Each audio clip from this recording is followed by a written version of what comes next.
যে আমি র্যাবের কাছে যাব, তখনই উনি হচ্ছে যে তোড়পাড় করা শুরু করলো যে র্যাবের কাছে গেলে তো আমারও ক্ষতি হবে, কারণ আমারই ভাই। এরপর হচ্ছে যে আমি হচ্ছে যে ইয়ে করলাম, মানে র্যাবের কাছে আর গেলাম না, কিন্তু আমার সাইকেলটা পরে ফিরিয়ে দিছিল। জানতে পারলেন কিভাবে যে আপনার কাপড়গুলো এগুলো বিক্রি করে দিয়েছে? ওই মানে উনিই বলছে, ওর বড় ভাই বলছে যে তোর কাপড় চোপড় সব বিক্রি করে দিয়েছে, সাইকেলটাও বিক্রি করে দিল, কিন্তু সাইকেলটা আমি ফিরে নিয়ে আসছি। আচ্ছা। তো সাইকেলটা ফিরে নিয়ে আসার পরে আমাকে সাইকেলটা দিল, তাও মানে যেভাবে দেয় যত্ন সহকারে, ওই রকম মন মানসিকতা ছিল না। ওই মানে একটা মানে অবহেলার উপরে বলছে যে নে তোর সাইকেল, এইভাবে নেওয়ার পরে আমি সাইকেলটা নিয়ে আমি জিজ্ঞেস করলেন না যে কেন আমার ব্যবসায়ের পুঁজিগুলো নষ্ট করে দিলা তোমরা? হ্যাঁ, আমি বললাম যে আমার এটা করলো কেন। বললো যে হচ্ছে যে সেটা আমি জানি না, তো ওর সাথে বুঝগা। তারপরে আমি হচ্ছে মানে এইভাবে আমি। আপনার চেয়ে কয় বছরের বড় ছিল? অনেক বড়, আমার থেকে অনেক বড়। এখন আমার মতো ছেলে মেয়ে আছে। ও, ওই সময় তার মানে আপনি যেহেতু ছোট ছিলেন, আপনি আর পারেননি ওনার সঙ্গে ফেস টু ফেস কথা বলতে? না, আমি তো মানে ও বড় ভাই চেয়েছে, আমি দিয়েছি। আচ্ছা। আমি তো আর আমার মনে তো আর সন্দেহ নেই যে ও নিয়ে যে এই কাজ করবে। আচ্ছা, আপনার ব্যবসার 12টা বাজিয়ে দিল। তারপর যে আমার ব্যবসার 12টা বাজিয়ে দেওয়ার পরে আমি আরাপুর শহরে মানে ঘুরে বেড়াচ্ছি। যে ঘুরে বেড়ালে ওই যে সেই মুশারফ ভাই, ওই যে যিনি আমাকে বাচ্চাগুলো পড়তে বলেছিলেন, বাচ্চাগুলো পড়াতে বলছিলেন, উনি ওই ভাই আবার দেখি রিক্সায় করে যাচ্ছে। যাওয়ার পরে আমাকে বলছে যে আশরাফুল, তুই এভাবে ঘুরে বেড়াচ্ছিস, অবস্থা আমার একদমই খারাপ, মন মাইন্ড খুবই খারাপ। তারপরে আমি বললাম ভাইকে সব। ভাই বলল যে তোর ব্যবসা করা লাগবে না, তুই আমার সাথে চল। তো সাইকেলটা গেল, আমি বললাম ভাই সাইকেলটা নিয়ে। বলছে যে তুই আমার সাথে ওটা তো এখন তোর আর কিছু করা লাগবে না, তুই চল। তারপরে আমি গেলাম, উনি ঘুমিয়ে আসি। ওই সময় আমাকে কিছু বলেনি, রাত 12টার সময় আমাকে বলছে তোর খাওয়া দাওয়া যা লাগে তুই, মানে ওনার স্ত্রীকে আমি আবার বউ বলে ডাকতাম, ওনার বাড়িতেই থাকতাম এক রকম, ওনার বাড়িতেই খাওয়া দাওয়া সব কিছু ওনার বাড়িতেই করতাম। তা উনি বললেন যে তুই তোর বউর কাছে যা দরকার তাই চাবি। সে কিন্তু আমার রক্তের কেউ না, উনি আমার রক্তের কেউ না, উনি আমার মানে এই আজকের মানে এই পর্যন্ত আসতে উনারই অবদান বেশি। আচ্ছা, ঠিক আছে। তো উনি হচ্ছে যে বলছে যে তুই আজ থেকে একদম সব ছেড়ে দিয়ে তুই ভালোভাবে লেখাপড়া কর আর ভর্তি হ, কোনো ভালো কলেজে ভর্তি হ। কিন্তু আমার মানে যদিও ভাই তখনও তো রেজাল্ট হয়নি আপনার এসএসসি রেজাল্ট হয়নি। তারপরে হচ্ছে যে আমি তখন একটা প্রাইভেট পড়তে লাগলাম, মানে ইন্টারে ভর্তি হব, এই কারণে ইংলিশটা বেসিস ভালো করার জন্য প্রাইভেট পড়তে লাগলাম। এবং ওই ভাইয়ের বাড়িতেই থাকতাম। থাকতে থাকতে এরপরে এসএসসি রেজাল্ট দিয়ে দিল। দেওয়ার পরে আমি মানে ওই সাইকেলটা যে পাইলাম, সাইকেলটা পেয়ে আমি মানে সাইকেলটা নিয়ে ভাইয়ের বাসায় থাকি। থাকার পরে এসএসসি রেজাল্ট দিলে আমি আবার মানে ভর্তি হলাম একটা লিল্লা বোর্ডিংয়ে। কি রেজাল্ট আসলো এসএসসির? এসএসসির 4.56। 4.56 আউট অফ 5। জি। তারপরে আমি লিল্লা বোর্ডিং বলতে কি বোঝায় এটা? কি এটা হচ্ছে যে মানে ভাত সম্পূর্ণ ফ্রি। আচ্ছা। যেটাকে সম্পূর্ণ ফ্রি, 3 ছেলে মেয়ে এখানে লেখাপড়া করে বেশি। ওখানে ভর্তি হলেন? জি। আচ্ছা। তো ওখানে ভর্তি হলাম। এটার নাম কি ছিল? বদরগঞ্জ বাকিবিল্লাহ কামিল মাদ্রাসা। বদরগঞ্জ বাকিবিল্লাহ কামিল মাদ্রাসা, এটা কি ঝিনাইদহে? চুয়াডাঙ্গাতে। আচ্ছা, তো ওখানে লিল্লা বোর্ডিং এ থাকতেন? জি। আবু বকর সিদ্দিক ভাইয়ের কাছে প্রাইভেট পড়ি, এবং উনি আমাকে মানে দিলেন যে তুমি লিল্লা বোর্ডিংয়ে ভর্তি হলে তোমার জন্য ভালো হবে। আমি ভাইকে বললাম যে ভাই আমার তো এই অবস্থা, তো আমি কোথায় ভর্তি হলে, কলেজে ভর্তি হবো নাকি কোনো মাদ্রাসায় ভর্তি হবো, ভর্তি হলে আমার জন্য ভালো হবে? বললো তোমার জন্য বদরগঞ্জ বাকিবিল্লাহ কামিল মাদ্রাসা লিল্লা বোর্ডিংয়েই যথেষ্ট। আচ্ছা।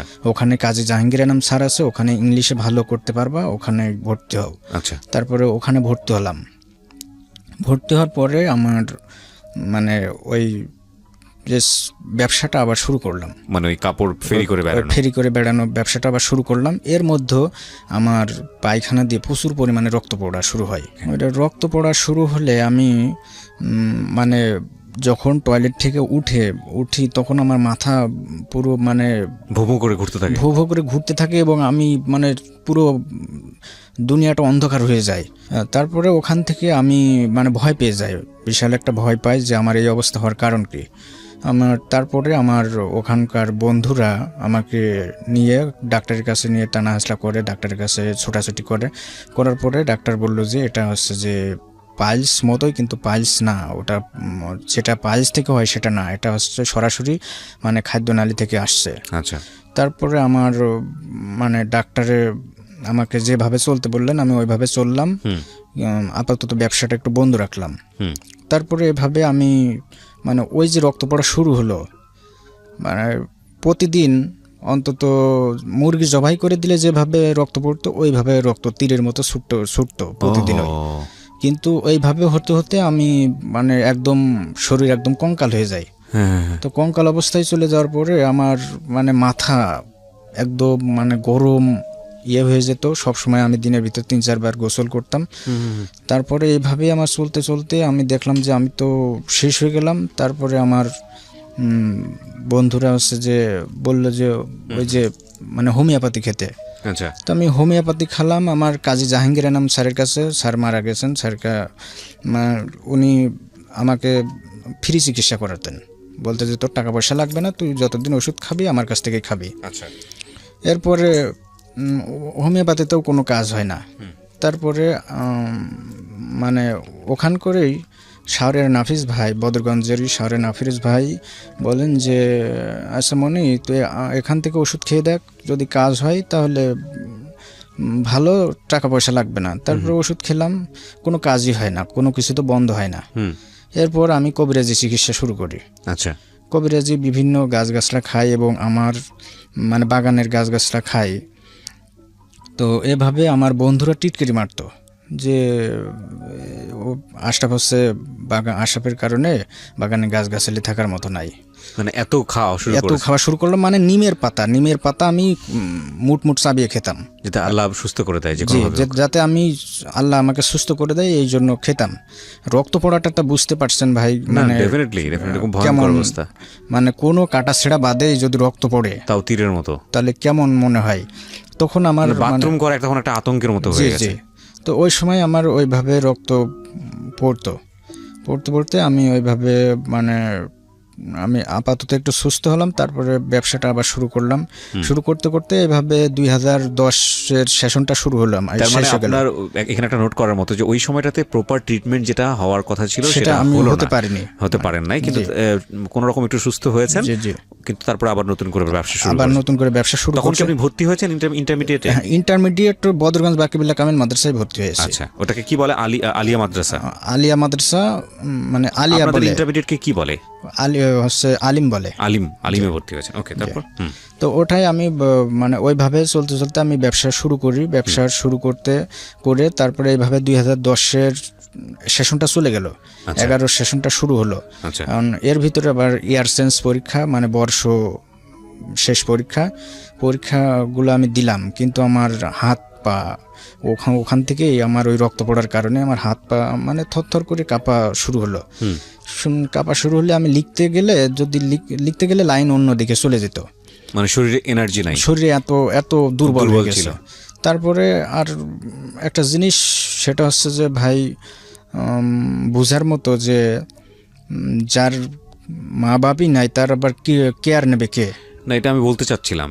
কেয়ার বলতে দেখেন ওখানেও একটা লিল্লা বোর্ডিংও ফ্রি খায়। আর ফ্রি খাওয়ার সম্পর্কে যারা লিল্লা বোর্ডিংয়ে আছেন, আমি উইথ ডিউ রেসপেক্ট বলতে চাই যে একটা ইতিমের জন্য যে ফ্রি খাবার, সেই খাবার একটা রাজকীয় খাবার থাকে না, কিন্তু ওর দরকার ছিল ওই সময় রাজকীয় খাবার এবং ওর শরীরের সাপোর্টের জন্য। সেটা তো ও পায়নি, বরং সারাটা দিন হাড় ভাঙা খাটুনিতে বাড়িতে কাপড় ফেরি করে বেরো, যে 2 পয়সা রোজগার হচ্ছে সেটা ওর জীবনমান নির্ধারণের জন্য। এবং সে গরুর মতো পরিশ্রম, মানে কলুর বলদ যেটাকে বলে, সেরকম পরিশ্রম করে যেত। আর এই অবস্থায় তার পেটের ভেতরে এমন কিছু একটা হয়েছে যেটা আসলে আলটিমেটলি তখনও ডায়াগনোস করা যায় নাই। এবং চারপাশে বুঝতেই পাচ্ছেন যে ও যা পেয়েছে হাতের কাছে সেটাই ও খেয়ে সুস্থ হওয়ার চেষ্টা করছে।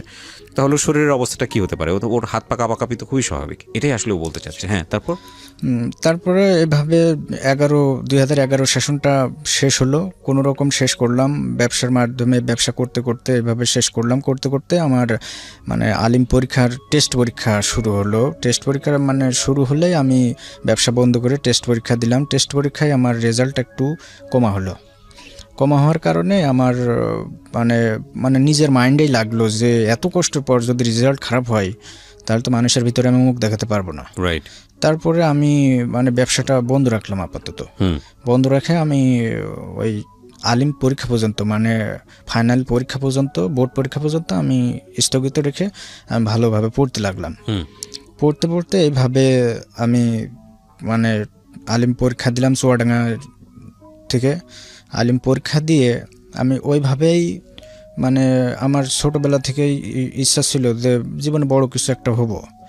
মানে তারপরে আমি ওখান থেকে করতে করতে পরীক্ষা দিয়ে পরীক্ষাটা শেষ হয়ে গেল। আলিম পরীক্ষা শেষ হওয়ার পরে আমি এখন সবাই আমার বন্ধুরা ভালো ভালো জায়গায় ভর্তি হচ্ছে, কোচিংয়ে ভর্তি হচ্ছে যে ইউনিভার্সিটি পড়বে, ইউনিভার্সিটি ভর্তি হবে। কিন্তু আমার ওই সময় যে ইউনিভার্সিটি পড়বো এমন কোনো আমার মানে ভিতরে কোনো আশাই নাই যে আমি আমার মতো একটা ছাত্র ইউনিভার্সিটি পর্যন্ত যাবে, এমন কোনো একটা ইয়েই নাই। আমি মানে এমন অবস্থা আমার, একে তো অসুস্থ, তাতে পরীক্ষা দিচ্ছি, তাতে টাকার টেনশন, মানে আর্থিক সমস্যা। তো এইভাবে আমি চলতে চলতে আমার মানে ওই বন্ধুরা সবাই ঢাকায় ভর্তি হলো, কেউ ইসিসি, কেউ মানে ফোকাসে ভর্তি হওয়ার পরে আমি মানে ইউনিভার্সিটি ভর্তি কোচিং এর কথা বলছেন? ইউনিভার্সিটি ভর্তি কোচিং।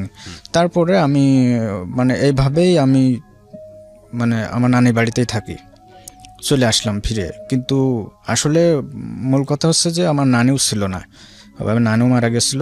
তো নানির ওখানে থাকার পরে আমি ওইভাবে ব্যবসা আবার শুরু করলাম। ব্যবসা শুরু করতে করতে নানি মারা গেলেও দেখতো কে আপনাকে তাহলে? ওই যে ভাইয়ের কথা বলছি, মানে মোশাররফ ভাই, ওনার বাড়িতেই আমি খেতাম। আচ্ছা। তো নানির বাড়ির পাশেই ছিল? জি জি, ওটা নানির বাড়ির পাশে, মানে এটা হচ্ছে শৈলকুপা থানা, ওটা হরিণাকুণ্ডুর থানা। আচ্ছা আচ্ছা, মানে একই ইয়েতে, এরিয়ার মধ্যে। তো এইভাবে চলতে চলতে আমি মানে ওই ব্যবসাটা আবার শুরু করলাম যে বিশ্ববিদ্যালয়ে পড়বো কিভাবে, আমার কিছু নাই, কিভাবে কি করব। এভাবে আপনি কি করতেন? এই কাপড় নিয়ে কি বাড়ি বাড়ি কি ডাকাডাকি করতেন? জি জি জি, ওই কি বলতেন? ওই বলতাম যে এই প্যান গেঞ্জি মেক্সুন না 3 পিস নেবেন নাকি, এরকম বলতাম। আচ্ছা। মানে যেটা হচ্ছে যে বলতে হচ্ছে যে গ্রাম্য ভাষায় যা বলে, ওই প্যান গেঞ্জি মেক্সুন না 3 পিস, এরকম বলতাম। আচ্ছা। তো লজ্জা লাগতো না? লজ্জা একটা জিনিস কি, যার মানে প্রথম একটা লজ্জা লাগতো, প্রথম সবারই লজ্জা থাকা স্বাভাবিক, এটা লজ্জা লাগার কথা। তো আমার ওটা যখন চালু হয়ে গেছিল তখন আর লজ্জা লাগতো না, কারণ তখন ওটাই আমার কর্ম। আচ্ছা, কয় টাকা লাভ হতো সারাদিন কাজ করে? সারাদিন ওই সময় আমার হচ্ছে যদি 2000 টাকা বেচা কিনা করতাম, 300-400 টাকা থাকতো। আচ্ছা। তো এইভাবে চলতে চলতে আমি মানে সবাই যেখানে ইউনিভার্সিটি কোচিং করছে সেখানে আমি ওইভাবে ব্যবসা করছি। তারপরে এর ভিতরে ইন্টার রেজাল্ট দিল, মানে আলিমের রেজাল্ট দিলে রেজাল্ট একটু ভালো হলো, এসএসসি থেকে একটু মানে কমা হলে আমি রেজাল্ট পাওয়ার পরে আমি একটা কোচিংয়ে, ঝিনাইদহ শহরে একটা সাধারণ কোচিংয়ে ভর্তি হলাম। আপনার এসএসসি ইন্টারে কি মানে সায়েন্স, আর্টস আর কমার্স? আর্টস ছিল। আচ্ছা, হ্যাঁ। তো এখানে হচ্ছে যে আমি ভর্তি হওয়ার পরে মানে আমি পড়তে লাগলাম। পড়তে ওইভাবে ব্যবসা করতাম আর ওইভাবে এসে পড়তাম, কিন্তু আমার পড়া হতো না। তো এইভাবে করতে করতে আমি বাংলাদেশের ভিতরে সবাই মানে যেখানে ঢাকা ইউনিভার্সিটি পড়বে, মানে জাহাঙ্গীরনগর ইউনিভার্সিটি পড়বে, সেখানে আমি শুধু বাংলাদেশের ভিতরে রাজশাহী এবং ইসলামী ইউনিভার্সিটি 2টা ফর্ম উঠাইছি। রাজশাহী ইউনিভার্সিটি আর ইসলাম ইউনিভার্সিটি? জি, রাজশাহী ইউনিভার্সিটি একটা আর ইসলামিক ইউনিভার্সিটি একটা, 2টা উঠাইছি। তো প্রথমেই আমি এইভাবে রাজশাহী ইউনিভার্সিটি পরীক্ষা দিলাম। দেওয়ার পরে তখন কিন্তু আমার অবস্থা খারাপ। আমি যে ফর্মের ওই যে বৃত্তটা পূরণ করবো, ওই বৃত্তটা পূরণ করতে গেলে আমার আরেকটা পূরণ হয়ে যায়। আমার এত শরীর দুর্বল, মানে হাত কাঁপে। আপনারা শুনছেন আশরাফের জীবন গল্প। খুব অল্প সময়ে আপনারা মোটামুটি একটা অন্যরকম আপস অ্যান্ড ডাউনসের মধ্যে দিয়ে গেছেন। বাট আমি জানি যত জীবন গল্প আমি এখানে প্রচার করি, আমি কখনোই খুব বেশি বিস্মিত হই না এখন ইদানিং। কারণ প্রথম দিকে খুব হতাম, প্রথম দিকে প্রত্যেকটা গল্প আমার একেবারে মাথার মধ্যে গেঁথে থাকতো। কিন্তু ব্রেনেরও একটা নির্দিষ্ট ধারণ ক্ষমতা আছে, এরপরে ব্রেন আর পারে না। হ্যাঁ, তো আমার হয়েছে কি, গল্প প্রচার করতে করতে, গল্প শুনতে শুনতে আমার ওই ধারণ ক্ষমতার লিমিট ক্রস করে গেছে।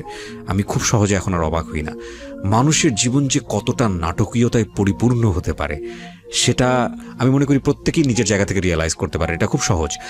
হয়তো আশরাফ এখানে এসে সুন্দর করে বলছে বলে আশরাফের জীবনটাকে এরকম মনে হচ্ছে। আপনি আপনার নিজের জীবনের দিকে তাকিয়ে দেখেন, আপনার জীবনে আশরাফের মতোই কিংবা তার থেকেও বেশি অনেক আপস অ্যান্ড ডাউনস আছে। তো আমি এই কথাটা এই কারণেই এখানে বলছি যে কেবল শুরু হয়েছে মাত্র, সামনের দিকে যেতে হবে। অবিশ্বাস্য অনেক কিছুই অপেক্ষা করছে আপনার জন্য। ছোট্ট একটা বিরতির পর ফিরবো।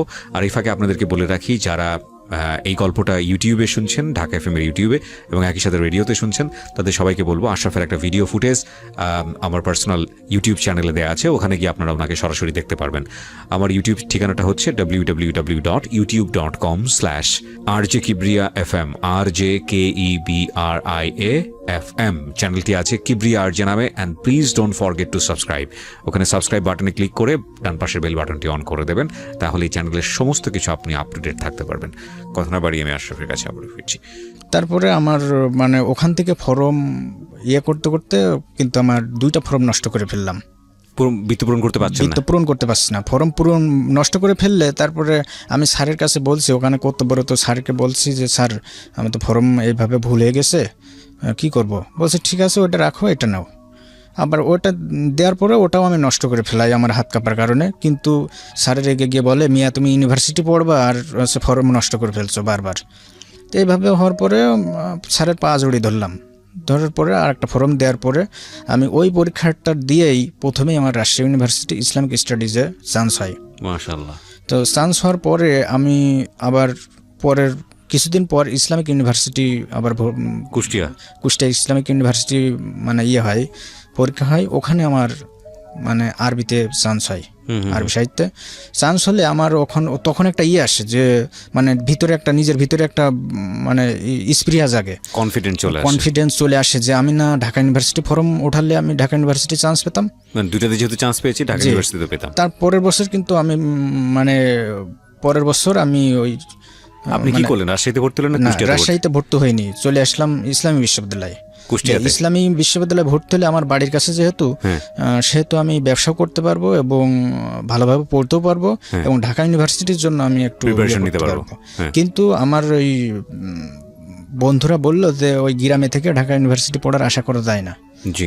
তারপরে আমি আর্থিক সমস্যা থাকার কারণে আমি মানে ঢাকাতে চলে আসি, কমলাপুর মানে ঢাকা ইউনিভার্সিটি। আমার একটা বন্ধু লেখাপড়া করতো, ওর সাহায্য নিয়েই আমি পড়তে থাকি।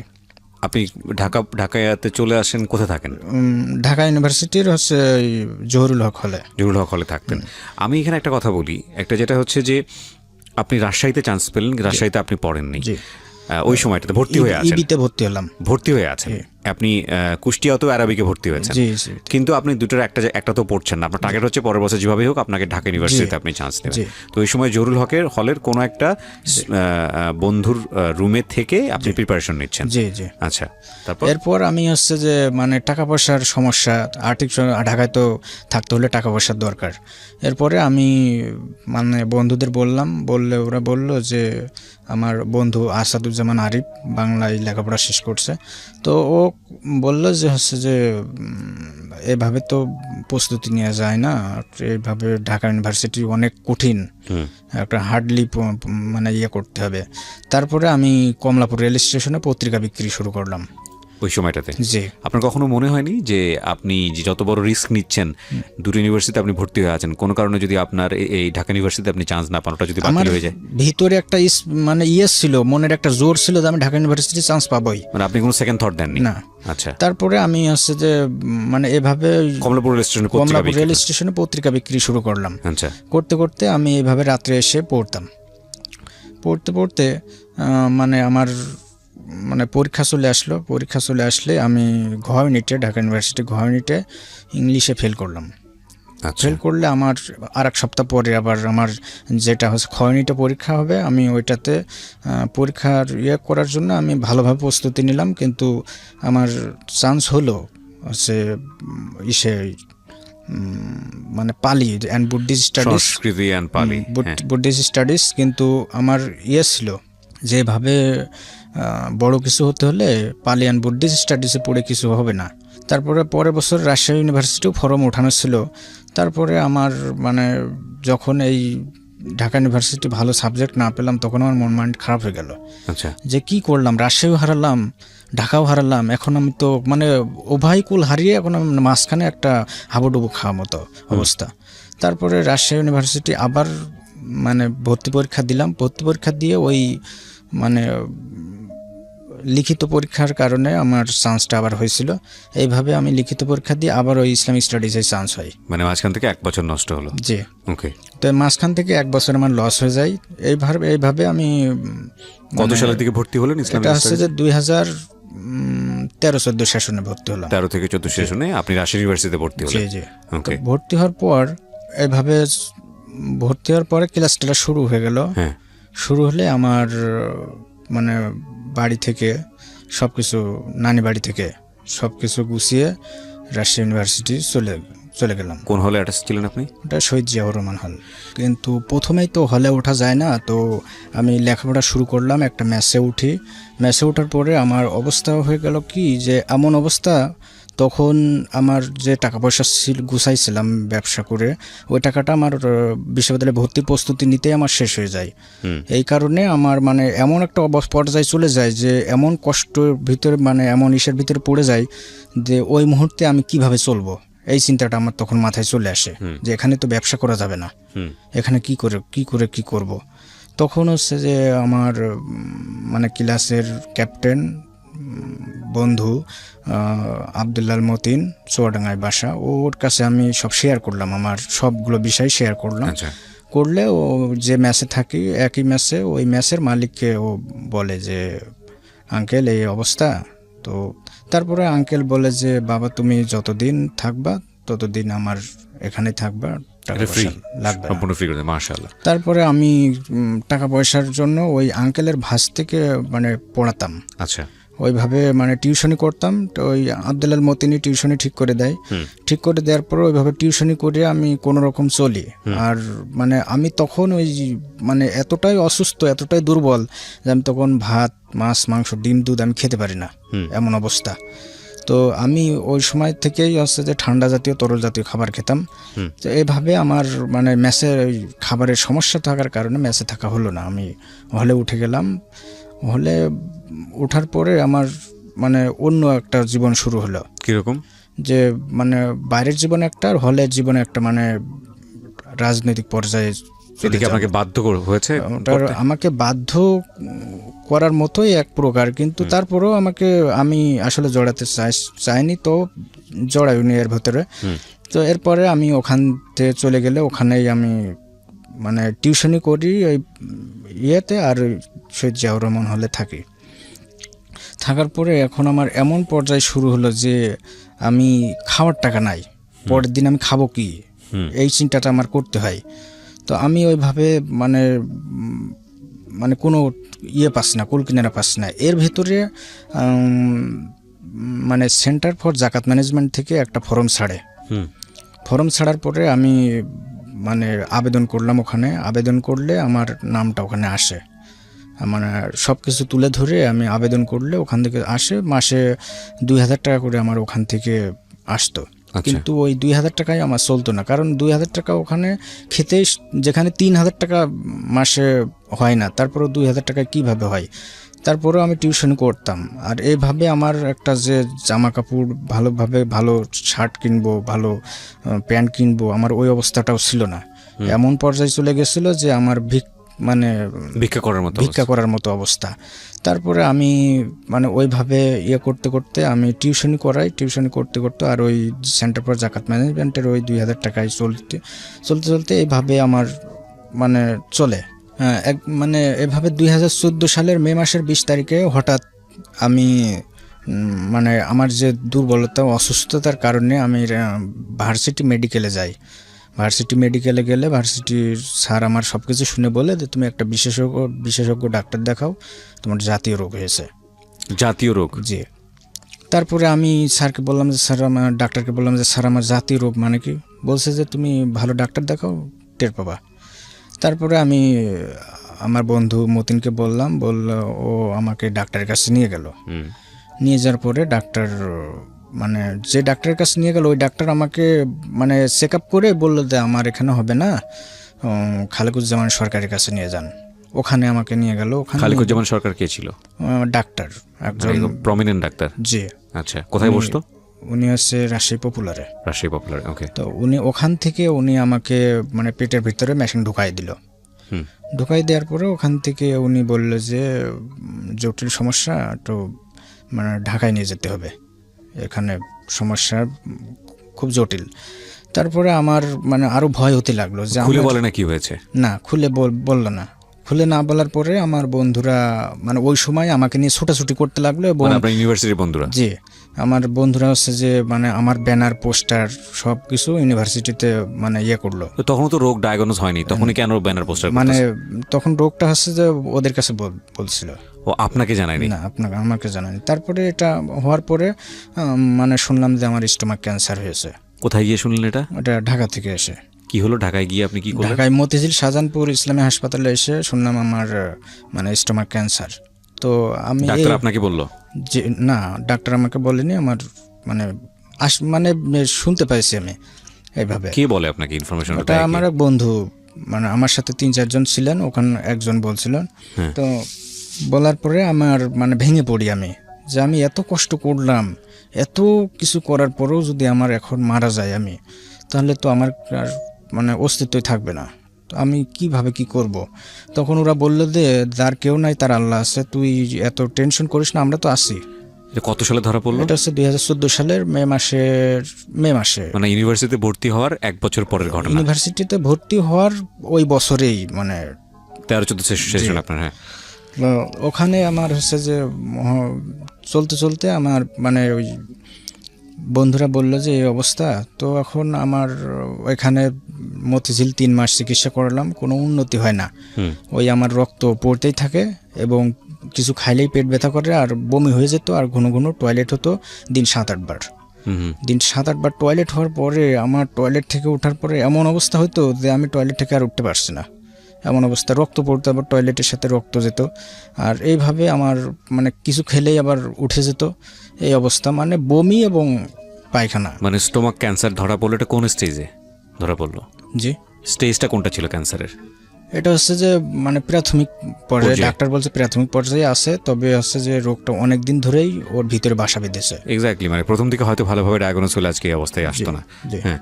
তারপরে আমি হচ্ছে যে ডাক্তারকে মানে আমার বন্ধুরা হচ্ছে যে অনেক টাকা পয়সা তুললো। তোলার পরে আমার আব্বা টাকা পয়সা তুললো কিভাবে? ওই ক্যাম্পাসে আমার ছবি পোস্টার ছাপিয়ে মানে হল থেকে বিভিন্ন জায়গা থেকে, মানে ওরা মানে খুবই পরিশ্রম করছে আমার বন্ধুরা, এবং আমার সাথে যেগুলো বান্ধবীরা পড়েছে, ছেলে মেয়ে যারা পড়েছে সবাই, এবং আমার সহপাঠীরা, যে আমার সহপাঠীরা এবং আমার স্যারগণও আমাকে, আমার শিক্ষকগণও আমাকে অনেক সহযোগিতা করেছে। তো এই হিসাবে আমার শিক্ষকগণ আমাকে একটা বললেই চলে যে শিক্ষকদের এবং বন্ধুদের মানে সাহায্য পেয়েই আমি মানে। ওই সময়টাতে কি হলো আপনি আমাকে এটা বলেন, আপনি ঘটনা মূল্যায়ন করেন না। আপনি মতিঝিলে আসলেন, মতিঝিলে আসার পরে আপনার যেটা হলো যে আপনি জানলেন যে আপনার স্টোমাক ক্যান্সার, এদিকে আপনার ফ্রেন্ডরা কালেকশন করতেছে, ডে বাই ডে আমি যেতে চাই। ওই সময় আমি হচ্ছে যে মানে ইয়ে করলাম, এখানেই চিকিৎসা করেছি, কিন্তু কোনো কাজ হয় না। আচ্ছা, মানে ওষুধে কোনো কাজ করে না। তারপরে এই অবস্থায় আমি মানে বন্ধুদেরকে বললাম, আমাকে অনেকে পরামর্শ দিল যে তুমি হচ্ছে ভ্যালোরে চলে যাও, ভ্যালোরে এই রোগের অনেক ভালো ট্রিটমেন্ট আছে, ইন্ডিয়ার ভ্যালোর। জি, তো ভ্যালোর আমি মানে এভাবে 2000 মানে 14 সালের শেষের দিকে আমি হচ্ছে মানে পাসপোর্ট করতে দিলাম। দেওয়ার পরে আমার কিন্তু অবস্থা খারাপ, যে আমি মারা যাব, আমার ভিতরে মনে হচ্ছে যে আমি আর বাঁচবো না।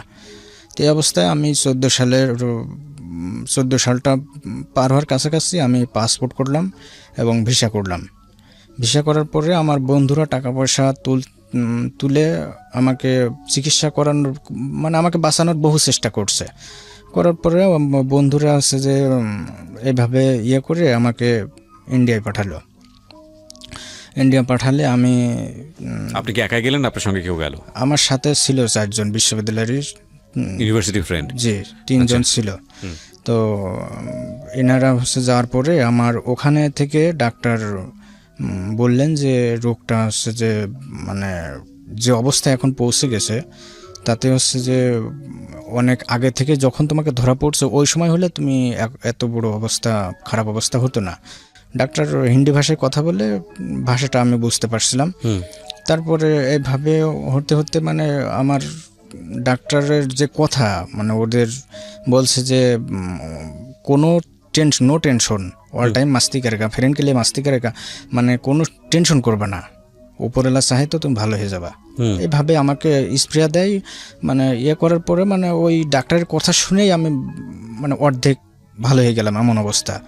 তারপর ওখানে চিকিৎসা করে, ওখান থেকে আমাকে মানে এমন অবস্থায় মানে হয়ে গেল যে আমি মানে হাঁটবো সেই অবস্থা আমার নাই। কি করে আপনাকে ওখানে? আমাকে হচ্ছে যে মেশিনের ভিতরে ইয়ে করে, মানে যেটা থেরাপি বলে, তো ওই থেরাপি দেওয়ার পরে আমার অবস্থা একদম, মাথায় চুল টুল একদম নাই। তারপরে হচ্ছে যে মানে কোনো গায়ে মানে চুল কোনো ইয়ে ছিল না। আমার সে ছবি এখনো আছে, আমার ব্যাগের ভিতরে ছবি আছে। তো মানে এমন অবস্থা যে আমি হাঁটতে পারছি না। এই অনুষ্ঠানটি শ্রোতাদের জীবন গল্প ভিত্তিক অনুষ্ঠান। এই অনুষ্ঠানে শ্রোতারা স্বেচ্ছায় নিজেদের জীবনের গল্প বলেন। শ্রোতারা যা এখানে বলেন তা সরজমিনে ইনভেস্টিগেটেড নয়, সুতরাং সেদিক থেকে বিশ্বাস অবিশ্বাস একান্তই আপনার নিজের। সম্পূর্ণ বিনোদনমূলক এই অনুষ্ঠানটি আমাদের ব্যক্তিজীবনে কখনো কখনো শিক্ষণীয় ভূমিকা রাখে। এই অনুষ্ঠানে যারা আসেন স্বেচ্ছায় অংশগ্রহণ করেন। এই অনুষ্ঠানে কনফেস করবার পরে কিংবা জীবন গল্প বলবার পরে তার ব্যক্তি ও সামাজিক জীবনে কোনো বিরূপ প্রভাব পড়লে সেটার জন্য রেডিও কর্তৃপক্ষ দায়ী নয়। জীবন গল্প, জীবন গল্প, জীবন নাটকের চেয়েও নাটকীয়। প্রিয় শ্রোতা, আপনাদের সবাইকে আমন্ত্রণ জানাচ্ছি ঢাকা এফএম এর নিয়মিত আয়োজন বুধবারের রাতের জীবন গল্পে। আমি আরজি কিবরিয়া আপনার সঙ্গে রয়েছি বরাবরের মতোই, এবং যারা দেশ ও দেশের বাইরে থেকে এই মুহূর্তে কানেক্ট হয়েছেন তাদের সবাইকে আরও একবার শুভাশিস এবং শুভেচ্ছা জানিয়ে শুরু করছি আমাদের এই সাপ্তাহিক আয়োজন। আপনারা নিশ্চয়ই জানেন জীবন গল্প, এখানে মানুষ, বিভিন্ন শ্রেণীর মানুষ এসে তাদের জীবনের গল্পগুলো বলে, এবং বাংলাদেশের রেডিও ইন্ডাস্ট্রির কেবলমাত্র 2টো শো এখন হয়তো অনেকেই আমাদেরকে ফোকাস করেন, ঠিক আছে, that's not the topic. Basically যেটা রেডিওতে প্রচারের পাশাপাশি ইউটিউব চ্যানেলেও প্রচার করা হয় একই সময়ে।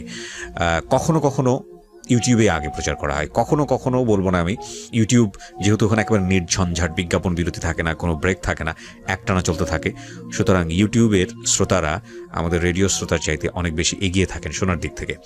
তো এটা ঢাকা এফএম এর ইউটিউব চ্যানেলে এই মুহূর্তে প্রিমিয়ার হচ্ছে। ঢাকা এফএম এর ইউটিউব চ্যানেলটি খোঁজা খুবই সহজ, শুধু সার্চ অপশনে গিয়ে লিখবেন ঢাকা এফএম 90.4, দেখবেন যে ঢাকা এফএম এর চ্যানেলটি চলে এসছে। এছাড়া আপনি যদি আরও কনফার্ম হতে চান তাহলে অ্যাড্রেস বারে গিয়ে লিখবেন www.youtube.com/dfm904 /dfm904। ডিএফএম মানে হচ্ছে ঢাকা এফএম, ওকে, 904। ক্লিক করার সঙ্গে সঙ্গে আপনি 3 লাখের ওপর সাবস্ক্রাইব করা একটা চ্যানেল আছে, ওটাই পেয়ে যাবেন। এবং যাওয়ার পরে আপনাদের সবার প্রতি আমাদের বিনীত অনুরোধ, যারা এই অনুষ্ঠানটিকে পছন্দ করেন, যারা আপ টু ডেট থাকতে চান, যারা জীবন সম্পর্কে জানতে চান, যারা অন্যের জীবন গল্প শুনে নিজেকে শোধরাতে চান, নিজের জীবনের পথ ঠিক করতে চান, তারা প্লিজ এই চ্যানেলটি সাবস্ক্রাইব করবেন। অবশ্যই সাবস্ক্রাইব বাটনে ক্লিক করার পরে ডান পাশের যে বেল বাটনটি আছে সেটা অন করে নেবেন। ওকে, সো আমি একটা অনেক বড় ইন্ট্রো দিয়ে ফেললাম। এই পর্যায়ে আমার সঙ্গে যিনি রয়েছে তার সঙ্গে একটু পরিচিত হব। জি ভাই, আপনি প্রথমে আপনার নামটা একটু বলেন। আমার নাম মোহাম্মদ আশরাফুল ইসলাম। বয়স কত এখন? বয়স 30 বছর। 30 বছর চলছে। জন্ম জেলা? জন্ম জেলা ঝিনাইদহ, গ্রাম নেবুতলা। এখন থাকছেন কোথায়? এখন রাজশাহী ইউনিভার্সিটি। রাজশাহী ইউনিভার্সিটি এরিয়াতে আছে, ওকে। রাজশাহী ইউনিভার্সিটি শব্দটা যেহেতু এসছে তখন বুঝতেই পারছেন আমি আগে থেকে কোনো টাচ দিতে চাই না, তবে যিনি আমাদের সঙ্গে আছেন যে আশরাফ ভাই, বেসিক্যালি বিশ্ববিদ্যালয় পড়ুয়া একজন স্টুডেন্ট, এবং শুধু বিশ্ববিদ্যালয় পড়ুয়া না, সর্বোচ্চ ডিগ্রিধারী একজন স্টুডেন্ট। আপনি রাজশাহী বিশ্ববিদ্যালয় থেকে আপনি গতকালকে এসছেন আমার সঙ্গে দেখা করার জন্য, এখানে জীবনের গল্পটা বলার জন্য, এবং আপনাকে যারা ভিডিও ফুটেজে দেখবে আজকে তারা বুঝবে যে আপনি কত কষ্ট করে এখানে এসছেন। তো ঠিক আছে, আজকে আপনার জীবন গল্প আমরা শোনাতে চাই আমাদের লাখ লাখ মানুষদেরকে।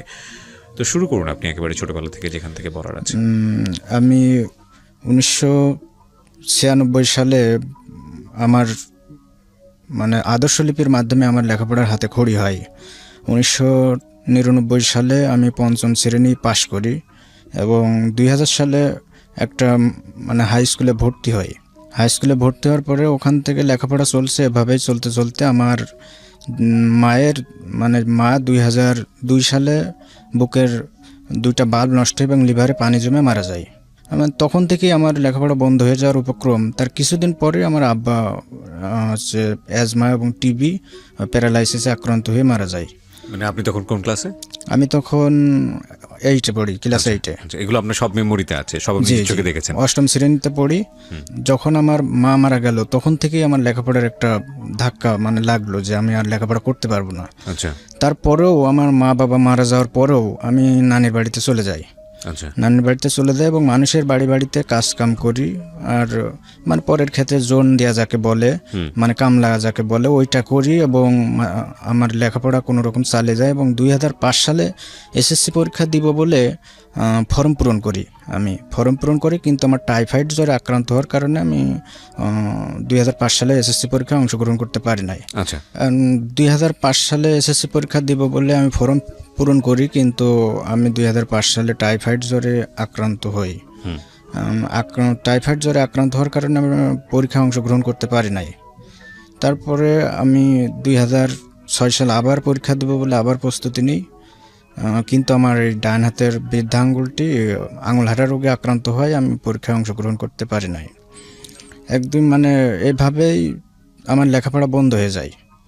লেখাপড়া বন্ধ হয়ে যাওয়ার পরে আমি মানে ঢাকা চলে আসি। কেন? মিরপুর একটা গার্মেন্টসে কাজ করি। আচ্ছা আচ্ছা তারপর ওই গার্মেন্টস থেকে মানে অনেক দিন কাজ করার পরে বেতন খুব সীমিত হয়, আমার ভালো লাগলো না। আচ্ছা আচ্ছা তারপরে একদিন আমি ঝিনাইদহে আবার ফিরে যাই। ঝিনাইদহে ফিরে গিয়ে ওই ওখানেই আমাদের ঝিনাইদহ শহরেই এক ব্যবসায়ীর কাছে তার ব্যবসা দেখাশোনার চুক্তি করে, মানে থাকা খাওয়ার চুক্তি করে বিনা বেতনে তার ব্যবসা দেখাশোনা করতাম। আচ্ছা আচ্ছা এভাবে ব্যবসা দেখাশোনা করতে করতে আমার মানে নিজের ভিতরে একটা সেন্সিটিভ তৈরি হলো যে আমি নিজেই ব্যবসা করব। কিসের ব্যবসা ছিল এটা? এটা হচ্ছে যে প্যান গেঞ্জি, মেক্সুন্না, থ্রি পিস, মেয়েদের এবং বাচ্চাদের। আচ্ছা তো আমি এইভাবে ব্যবসা করতে শুরু করি। একটা সাইকেল এবং মানে আমার একটা ছাগল ছিল, ওই ছাগলটা বেশ বিক্রি করে আমি সাইকেল কিনি। আচ্ছা সাইকেল কিনে ওইভাবে আমি কুষ্টিয়ার পোড়াদায় চলে যাই। আচ্ছা কুষ্টিয়া পোড়াদা যেয়ে ওখান থেকে মাত্র 800 টাকা আমার পুঁজি ছিল। জি 800 টাকা দিয়ে আমি ব্যবসা শুরু করি। আচ্ছা এভাবে আমার ব্যবসা মানে চলতে থাকে। চলতে চলতে 2007 সালের এসএসসি পরীক্ষার রেজাল্ট দিল। দেওয়ার পরে আমাদের মানে আমার নানির বাসায় থাকি তখন, নানির গ্রামের মসজিদের ইমাম বলল যে তোমার মতো একটা মেধাবী ছাত্র ঝরে যাচ্ছে, এভাবে তুমি যদি ভর্তি হয়ে থাকতে এসএসসিটা পাশ করতে পারলেও মানুষে বলতো না ছেলেটা এসএসসি পাস। আচ্ছা তো আমি এভাবে ইমামের কথা মতো আমি আবার তখন নামাজ কালাম পড়তাম। জি ছোটবেলা থেকে আমি নামাজ কালাম পড়ি, এখনো নামাজ পড়েন? মাশাআল্লাহ। এখনো পড়ি ছোটবেলা থেকেই। আমি আমার আব্বাও একজন ইমানদার ব্যক্তি ছিলেন। তো আমি এভাবে আব্বা আমাকে নিয়ে বেড়াতেন ইয়ে করে। তো ওইভাবে নামাজ কালামের প্রতি আগ্রহ আমার থাকে। এরপর হচ্ছে মানে ব্যবসা করতে করতে ওই ইমাম সাহেব যেটা বললো, হ্যাঁ ইমাম সাহেব, ওটা আমি হচ্ছে ভর্তি হলাম এইচএসসি তে। মানে হচ্ছে 8ম শ্রেণীতে ভর্তি হই। আমি বুঝলাম না, আপনি এসএসসি পাস করেছেন 2007 সালে আবার 8ম শ্রেণীতে ভর্তি হই। কেন এসএসসি পাস করার পর আপনি 8ম শ্রেণীতে? এসএসসি পাস করি নাই তো, এসএসসি পরীক্ষায় মানে 2006 সালেও 5 সালেও মানে টাইফয়েড জ্বরের কারণে দিতে পারি নাই। 2006 সালে মানে আমার বৃদ্ধা আঙুলে ঘা হওয়ার কারণে আমি পরীক্ষা অংশগ্রহণ করি নাই। ওইভাবে আমার লেখাপড়া বন্ধ হয়ে যায়। আচ্ছা আচ্ছা এক পর্যায়ে বন্ধ হয়ে গেলে আমি লেখাপড়া ছেড়েই দিয়েছিলাম, দিয়ে ওই ব্যবসাটাই করছিলাম। আচ্ছা করতে করতে এবার হচ্ছে যে ওই ইমাম সাহেবের বোঝালেন, ইমাম সাহেব বললে আমি আবার ভর্তি হলাম। কোথায় ভর্তি হলেন? ভর্তি হলাম একটা মাদ্রাসায়, আমার নানির গ্রামে একটা মাদ্রাসায়, ঝিনাইদহ। তো ওখানে ভর্তি হয়ে আমি সারাদিন ওই বেচা কিনা করতাম, সাইকেলে করে গ্রাম গ্রাম ফেরি করে বেড়াতাম। ওই ফেরি করতে করতে মানে এই সারাদিন পর এসে পড়তে বসতাম ক্লাস 8-এ। জি ক্লাস 8 এসএসসি পর্যন্ত পড়ুয়া স্টুডেন্ট, আপনি ক্লাস 8-এ কেন ভর্তি হলেন? এখন মানে ওই সময় ক্লাস 9 থেকে 9-এর নিচে থেকে ফর্ম পূরণ করতে হতো। আচ্ছা আর হচ্ছে যে মানে 8ম শ্রেণী পাস মানে হওয়া লাগবে, 8ম শ্রেণী পাস হওয়া লাগবে। আচ্ছা 8ম শ্রেণী পাস হওয়া না লাগলে 9-এ ভর্তি হওয়া যাবে না, এই জন্য আবার 8-এ ভর্তি হওয়া লাগলো। কয় বছর আমি তো পরে? 8ম শ্রেণী পাস ছিলাম না। কয় বছর পরে এটা? মানে 8ম শ্রেণী হচ্ছে যে 2007 সালে ওইটা। হ্যাঁ, তো না আপনি পড়াশোনার গ্যাপ ছিল কত বছরের? তো পড়াশোনায় গ্যাপ আসলে ওইভাবে হচ্ছে যে মানে ওই যে এসএসসি পরীক্ষার যে হ্যাঁ ওইটাই হচ্ছে মানে গ্যাপ, মানে 2006 আমি যেটা থেকে বলতে চাচ্ছি সেটা হচ্ছে যে আপনি যখন এসএসসি পরীক্ষা আসলো, ফর্ম ফিল আপ করতে পারলেন না, টাইফয়েড হলো, তো তখন এটা কত সাল? তখন হচ্ছে 2005 সাল। 5 সাল। তারপরে আপনি নতুন করে ক্লাস 8-এ ভর্তি হলেন, সেটা কত সালে? 2007 সাল। তার 2 বছরের গ্যাপ। জি। তো এসএসসি পড়ুয়া একটা স্টুডেন্ট, আপনি গিয়ে ক্লাস 8-এ ভর্তি হলেন, আপনি তো 9 পাস ছিলেন। 9 এখন হচ্ছে যে মানে ওই আমার ওই সময়টা আসলে চলে গেছিল, আচ্ছা। এই কারণে ফর্ম ফিল আপের সময়টা চলে গেছিলো, এই কারণে আবার 8ম শ্রেণীতে আমাকে ভর্তি হতে হয়েছিল। হ্যাঁ। তো ভর্তি হওয়ার পর আমি ওইভাবে ব্যবসা করতাম। হ্যাঁ। গ্রামে সারা গ্রাম অন্তত 50 মাইল সাইকেল চালাতে হতো। তো ওইভাবে ব্যবসা করে এসে আমি পড়তে কিসের ব্যবসা বসতাম। ছিল এটা আরেকবার যদি বলতেন? এটা হচ্ছে যে বাচ্চাদের প্যান্ট গেঞ্জি, মেয়েদের ম্যাক্সি ওড়না, 3 পিস, এগুলা আচ্ছা আচ্ছা, এই সাইকেলে করে এগুলো নিয়ে বিক্রি সাইকেলে করতেন? করে ফেরি করে বেড়াতাম। তো এইভাবে করতে করতে আমি ওইভাবে পড়তে বসতাম। পড়তে বসলে আমি ঘুমিয়ে যেতাম, কখন আমি টের পেতাম না। এইভাবে মানে আমার পড়ালেখা এইভাবে হয় না। তারপরে আমার ওই মাদ্রাসার নাইট গার্ড, আমার শ্রদ্ধেয় বড় ভাই মোশাররফ ভাই, উনি বললেন যে হচ্ছে যে তুই মেধাবী ছাত্র, এভাবে ব্যবসা করলে তো তোর রেজাল্ট ভালো হবে না। তো তুই এক কাজ কর, আমার 3টা ছেলে আছে, 3টা ছেলে পড়ে নাকি তুই শুধু দেখবি, তারপরে তোর যাবতীয় খরচ আমি দেখব। তারপরে আমি এভাবে কিছুদিন চলতে লাগলে কিন্তু নিজের কাছে টাকা পয়সা না থাকলে কিন্তু ভালো লাগে না। এখন পরের কাছে চেয়ে কতদিন চলা যায়। জি। এই জন্য আমি আবার ব্যবসা কন্টিনিউ করতে লাগলাম। করতে এইভাবে আমার ক্লাস 9-এ রেজাল্ট দিলে আমার রোল নাম্বার হলো 4। আচ্ছা। 47 জন ছেলে মেয়ের ভিতরে রোল নাম্বার হলো 4। পুরো মাদ্রাসাতে তাক লেগে গেল যে ও ব্যবসা করে এত কষ্ট করে তারপরও এত সুন্দর রেজাল্ট কিভাবে করলো। ততদিনে তো বাবা মা মারা গেছেন। জি জি। ফ্যামিলিতে আর কে ছিল? ফ্যামিলিতে আমার বর্তমান ওই সময় আমার ফ্যামিলিতে কেউই ছিল না। মানে আপনার কোনো ভাই বোন ছিল না? ভাই বোন বলতে যে আমার আপন বলতে এখন বর্তমান কেউই নাই পৃথিবীতে। যাই আছে ওরা সৎ ভাই বোন। মানে আপনার বাবার বিবাহ 2টো? জি জি। আপনার মা বেঁচে থাকা অবস্থাতেই? না, আমার মা ছোট ছিলেন। ও, আপনার মা ছোট ছিলেন, মানে সেই ঘরে আপনি একজন? জি জি। বড় ঘরের কয়জন? ওরা 6 ভাই 2 বোন। 6 ভাই 2 বোন। ঠিক আছে। তারপর কি হলো? ওনার দিক থেকে কোনো ধরনের কোনো হেল্প আসতো না ওই সময়টা? না, ওরা আমাকে আরো গোপনে মানে হত্যা করার চেষ্টা করেছে ওই সময়টাতে? জি। তারপরে ওই 9-এ উঠলাম, ক্লাস 9-এ ওঠার পরে মানে রেজাল্ট ভালো হলো, তখন সবাইকে 4 নাম্বার হলেন? 4 নাম্বার হলাম, তখন সবাই তাক লেগে গেল। তাক লেগে গেলেই সবাই আমাকে মানে একটা মানে ওই যে মানে আমার প্রতি আকৃষ্ট হলো যে ছেলেটা এত কষ্ট করে তারপরও এত সুন্দর রেজাল্ট। তারপর আমাকে সবাই অনেক ভালোবাসে এবং মানে আমাকে অনেক ছাড় দিতে লাগলো। টাকা পয়সা যেখানে যা লাগে, যেখানে আমাকে নেয় না আমার টাকা। তারপরেও নিজের কাছে টাকা না থাকলে তো কেমন লাগে। তো আমি ব্যবসাটা কন্টিনিউ করতে এভাবে হচ্ছে মানে 2000 মানে পরীক্ষার সময় চলে আসলো, এসএসসি পরীক্ষা। তো এসএসসি টেস্ট পরীক্ষার পরে আমার মানে রেজাল্টটা আরো ভালো হলো। আচ্ছা। টেস্ট পরীক্ষা তখন আমি পড়তেন ওই সময়টাতে? টিউশনি পড়তেন, কারো কাছে পড়তেন, প্রাইভেট পড়তেন? প্রাইভেট একটা জিনিস কি, আমি প্রাইভেট পড়ার সুযোগ পাইনি কোনোদিন। আচ্ছা। প্রাইভেট ছোটবেলা থেকে আমি পড়তাম না, প্রাইভেট পড়ার সুযোগও পাইনি। আচ্ছা। আর একটা জিনিস কি মানে বুঝতেই তো পারছেন যে প্রাইভেট পড়বো কখন আমি। তাহলে যে অঙ্ক, ইংরেজি এগুলো তো খুব কঠিন সাবজেক্ট। এগুলো আমি ছোটবেলা থেকেই আমার হচ্ছে যে মানে ওই পাশের মানে আমার ওই যে পাশের বাড়িতে আমি একজনের কাছে পড়তাম। আচ্ছা। তো এভাবে আমি আমার বেসিস আবার একটু এখনো পর্যন্ত আমি যদি নাও পড়ি, আমার বানিয়ে লিখলেও আমি মানে খুব ভালো ফলাফল করতে পারি ইনশাআল্লাহ। ওকে। তো অঙ্ক ইংরেজিতে তো বানিয়ে লেখার সুযোগ নেই, যে কারণে জিজ্ঞেস করছি। অঙ্ক ইংলিশটা আমার হচ্ছে এমনি বেসিসটা ভালো। অঙ্ক ইংলিশ বাংলাটাও ভালো, আমার বাংলা ইউ+ আছে। যাই হোক, তারপরে কি হলো? আপনার ওই পরীক্ষার কথা বলছিলেন, টেস্ট পরীক্ষায় ভালো রেজাল্ট হলো। টেস্ট পরীক্ষায় ভালো রেজাল্ট হওয়ার পরে আমার ভাইরা বললো যে তুই ব্যবসাটা আপাতত বন্ধ রাখ। মানে স্যারেরাও বললো যে ব্যবসাটা বন্ধ রেখে আপাতত লেখাপড়া কর, ভালো রেজাল্ট হলে তোর হচ্ছে যে একটা হবে। তারপরে আমি শৈলকুপায় পরীক্ষা হবে, শৈলকুপা থানায়, ওখানে আমি পরীক্ষার জন্য মেসে চলে গেলাম। তো ওখানে আমরা 3 বন্ধু থাকি, ওখান থেকে পরীক্ষা দিলাম। দেওয়ার পরে কত সালে পরীক্ষা দিলেন? 2010 সালে। 2010 সালে। আচ্ছা। 2010 সালে পরীক্ষা দেওয়ার পরে মানে পরীক্ষাটা শেষ হলো, কোনো রকম শেষ হওয়ার সাথে সাথে আমি আবার ব্যবসাটা শুরু করলাম। আচ্ছা, এই ফেরি করার ব্যবসা? যে ফেরি মানে গ্রামে আবার ব্যবসা শুরু করলাম। এখন শুরু করতে এখন আমার ওই সৎ ভাই বোন দেখলো যে ও তো লেখাপড়া করে বড় কিছু হয়ে যাবে, এই জন্য লেখাপড়া করতে দেওয়া যাবে না, যাই হোক ওর কিছু করতে হবে। তারপরে হচ্ছে যে আমি ঝিনাইদহ পানের হাটে একদিন ওই ব্যবসার ওই মানে কাপড়ের গাঁট এবং সাইকেল টাইকেল সহ নিয়ে বসে চা খাচ্ছি, বৃষ্টি হচ্ছে, আমি বসবো।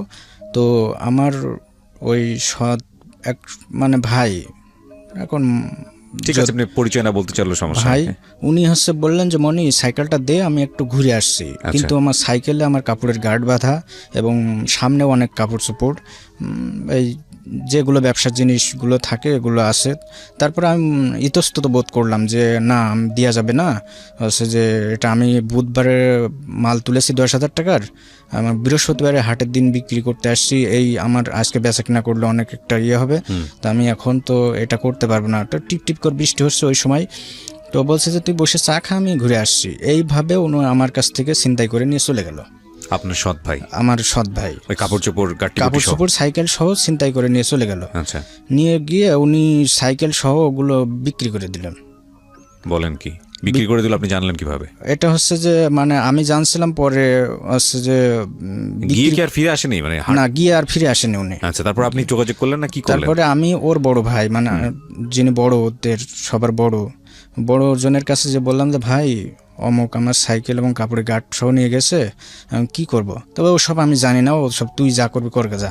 আমরা এই ফাঁকে আপনাদেরকে জানিয়ে নিচ্ছি, আশরাফের ভিডিও ফুটেজ পাওয়া যাবে আমার ইউটিউব চ্যানেলে www.youtube.com/rjkibriafm। RJKEBRIAFM চ্যানেলটি আছে কিবরিয়া আর্ট চ্যানেলে। আমি যে বাড়িতে আসব সেই অবস্থাটা আমার নাই। তো এই অবস্থায় আমি কোনো ধরনের কোনো অপারেশন করে? অপারেশন ওখান থেকে তখন করে না, আচ্ছা, তো অপারেশন করবে অনেকদিন পর। তারপরে আমি হচ্ছে চলে আসার পরে এই অবস্থায় কিন্তু আমি বাড়িতে, আমার নিজ বাড়িতে আসি।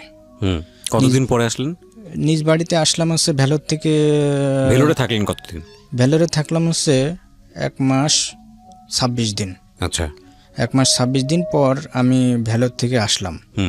আসার পরে আমি মানে বাড়িতে আসলে ওরা মানে আমার ওই যে সৎ ভাই বোন, ওরা আমাকে একটু মানে কেয়ার করতে লাগলো। যে কেয়ার আসলে একটা জিনিস কি, ওদের মন মানসিকতা ছিল যে ওকে মেরে ফেলে দেবো, মানে ওই অবস্থায়। তারপরে ওখান থেকে আমাকে ওরা মানে ইয়ে করে যে মানে কেয়ার বাড়িতে নিয়ে আসে, এমন অবস্থা করে যে আমি মারা যাব। এই অবস্থায় হচ্ছে আমি মানে টের পাই যে ওরা আমাকে মেরে ফেলার চেষ্টা করছে। তারপরে গ্রামে ডাক্তার এসে আমাকে স্যালাইন ট্যালাইন দিয়ে মানে ইয়ে করে দিয়ে যেত, খাবারের ইয়েটা করে দিয়ে যেত।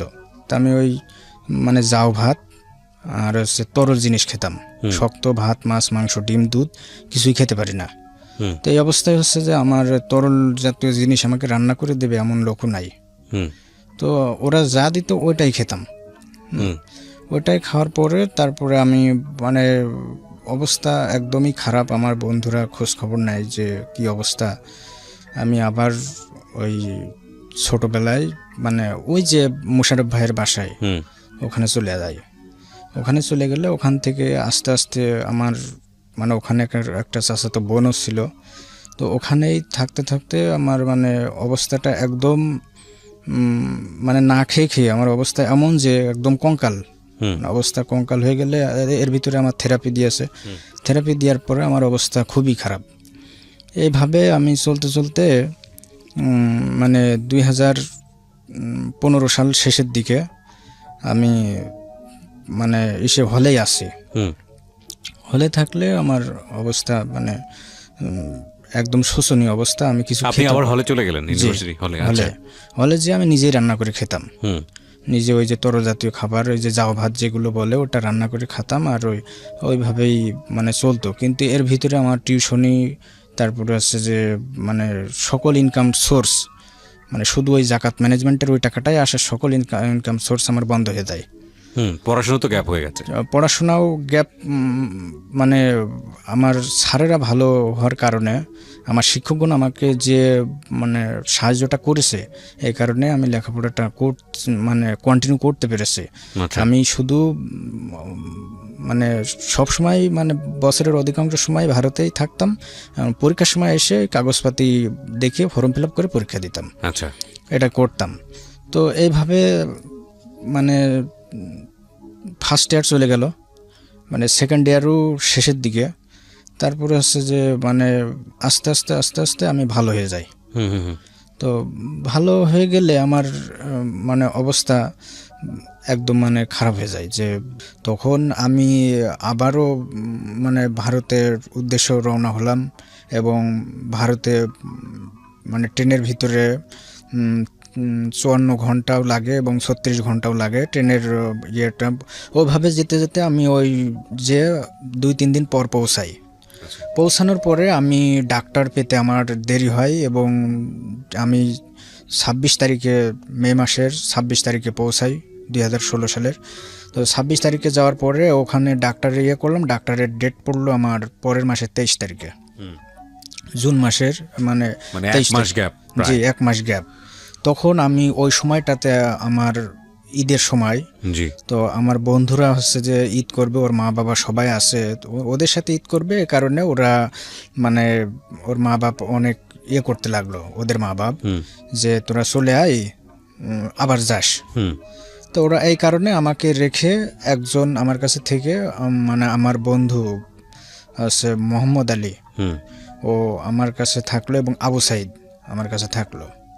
থেকে মানে ওরা হচ্ছে বাদ বাকি যারা ছিল মানে ক্যাম্পাস থেকে যারা গেছিল ওরা চলে আসছিল।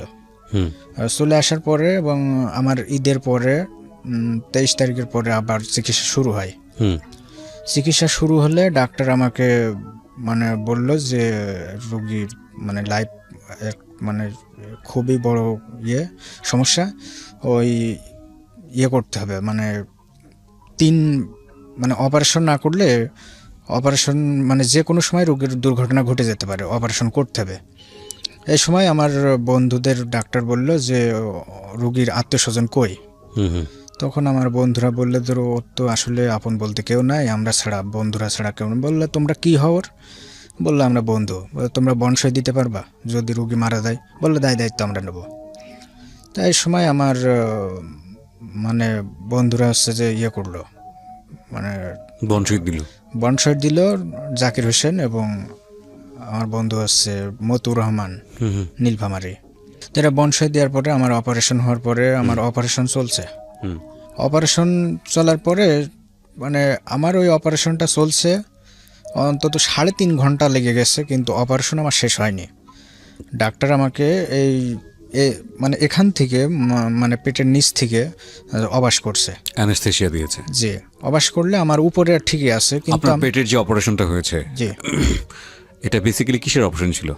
এটা হচ্ছে যে ওই মানে ক্যান্সারের অপারেশন। ক্যান্সারের অপারেশন ডেফিনেটলি, কিন্তু কি করতে চেয়েছিল অপারেশন করে? কোনো কিছু ফেলে দিতে চাওয়া? জি জি জি, কি সেটা? কোনো এটা মানে ওই স্টোমাকের সাথেই মানে একটা ওই যে বাড়তি যেটা হয়, মানে ক্যান্সারের ইয়েটা হচ্ছে যে কোষ বেড়ে যায়, ওই কোষটা কেটে ফেলে দেওয়ার জন্য। তখন মানে কোথায় কেটেছে আপনার দেখানো যাবে একটু? এটা হচ্ছে যে এখান থেকে দাগ আছে কোনো এভাবে, মানে তারপরেও আমার পেটের এই যে এই 2 পাশে ফুটা করে অনেকবার পাইপ দিয়ে, মেশিন দিয়ে অনেকবার করছে, আমার পেটটা মানে পরিষ্কার করছে। তো অপারেশন করার সময় ডাক্তার মানে অপারেশন চলছে এই সময় আমি ঘুমন্ত অবস্থায়, এসি আছে, তো আমার গায়ে কোনো মানে ছিল না, আমার যে এনার্জি, যে গায়ে একটা যে রক্তটা আমার না থাকার কারণে আমার শীতে আমি মানে কাঁপছি। আমি ঘুম থেকে জাগার পরে দেখছি যে আমি শীতে কাঁপছি, কিন্তু ডাক্তার অপারেশন করছে, অপারেশন চলছে। অপারেশন চলার পরে আমি ডাক্তারকে বলছি যে স্যার মানে আমার অপারেশনের কত দূর? বললে যে অনেক দেরি আছে, তোমার জটিল সমস্যা, তুমি ঘুমিয়ে থাকো। তারপরে আমি আবার ঘুমায় থাকি এবং আমার বন্ধুরা অপেক্ষা করতে থাকে যে অপারেশন চলছে। এর ভেতরে আমার সাথে যার অপারেশন শুরু হয়েছে এর ভিতরে 3 থেকে 4 জন মারা যায়। 4 জন মারা গেলে আমার বন্ধুরা ভাবলো ও হয়তো মারা গেছে, এত দেরি হবে কেন, ওকে তো বের করছে না। অনেকে 10 মিনিট ঢোকায়ে 10 মিনিট পর বের করে ফেলছে, যে লাশ নিয়ে চলে যাচ্ছে। তখন আমার বন্ধুরা মানে তোড়পাড় শুরু হয়ে গেছে যে ও হয়তো মারা গেছে, ওকে বের করছে না কেন। তারপরে আমার এই অবস্থায় আমার বন্ধুরা দেখে কি যে মানে ঢুকে পড়ে, আর বন্ধুরা অপারেশন থিয়েটারে ঢুকে পড়লে ডাক্তার বলে কি অবস্থা, তোমরা ঢুকে পড়ছো কেন?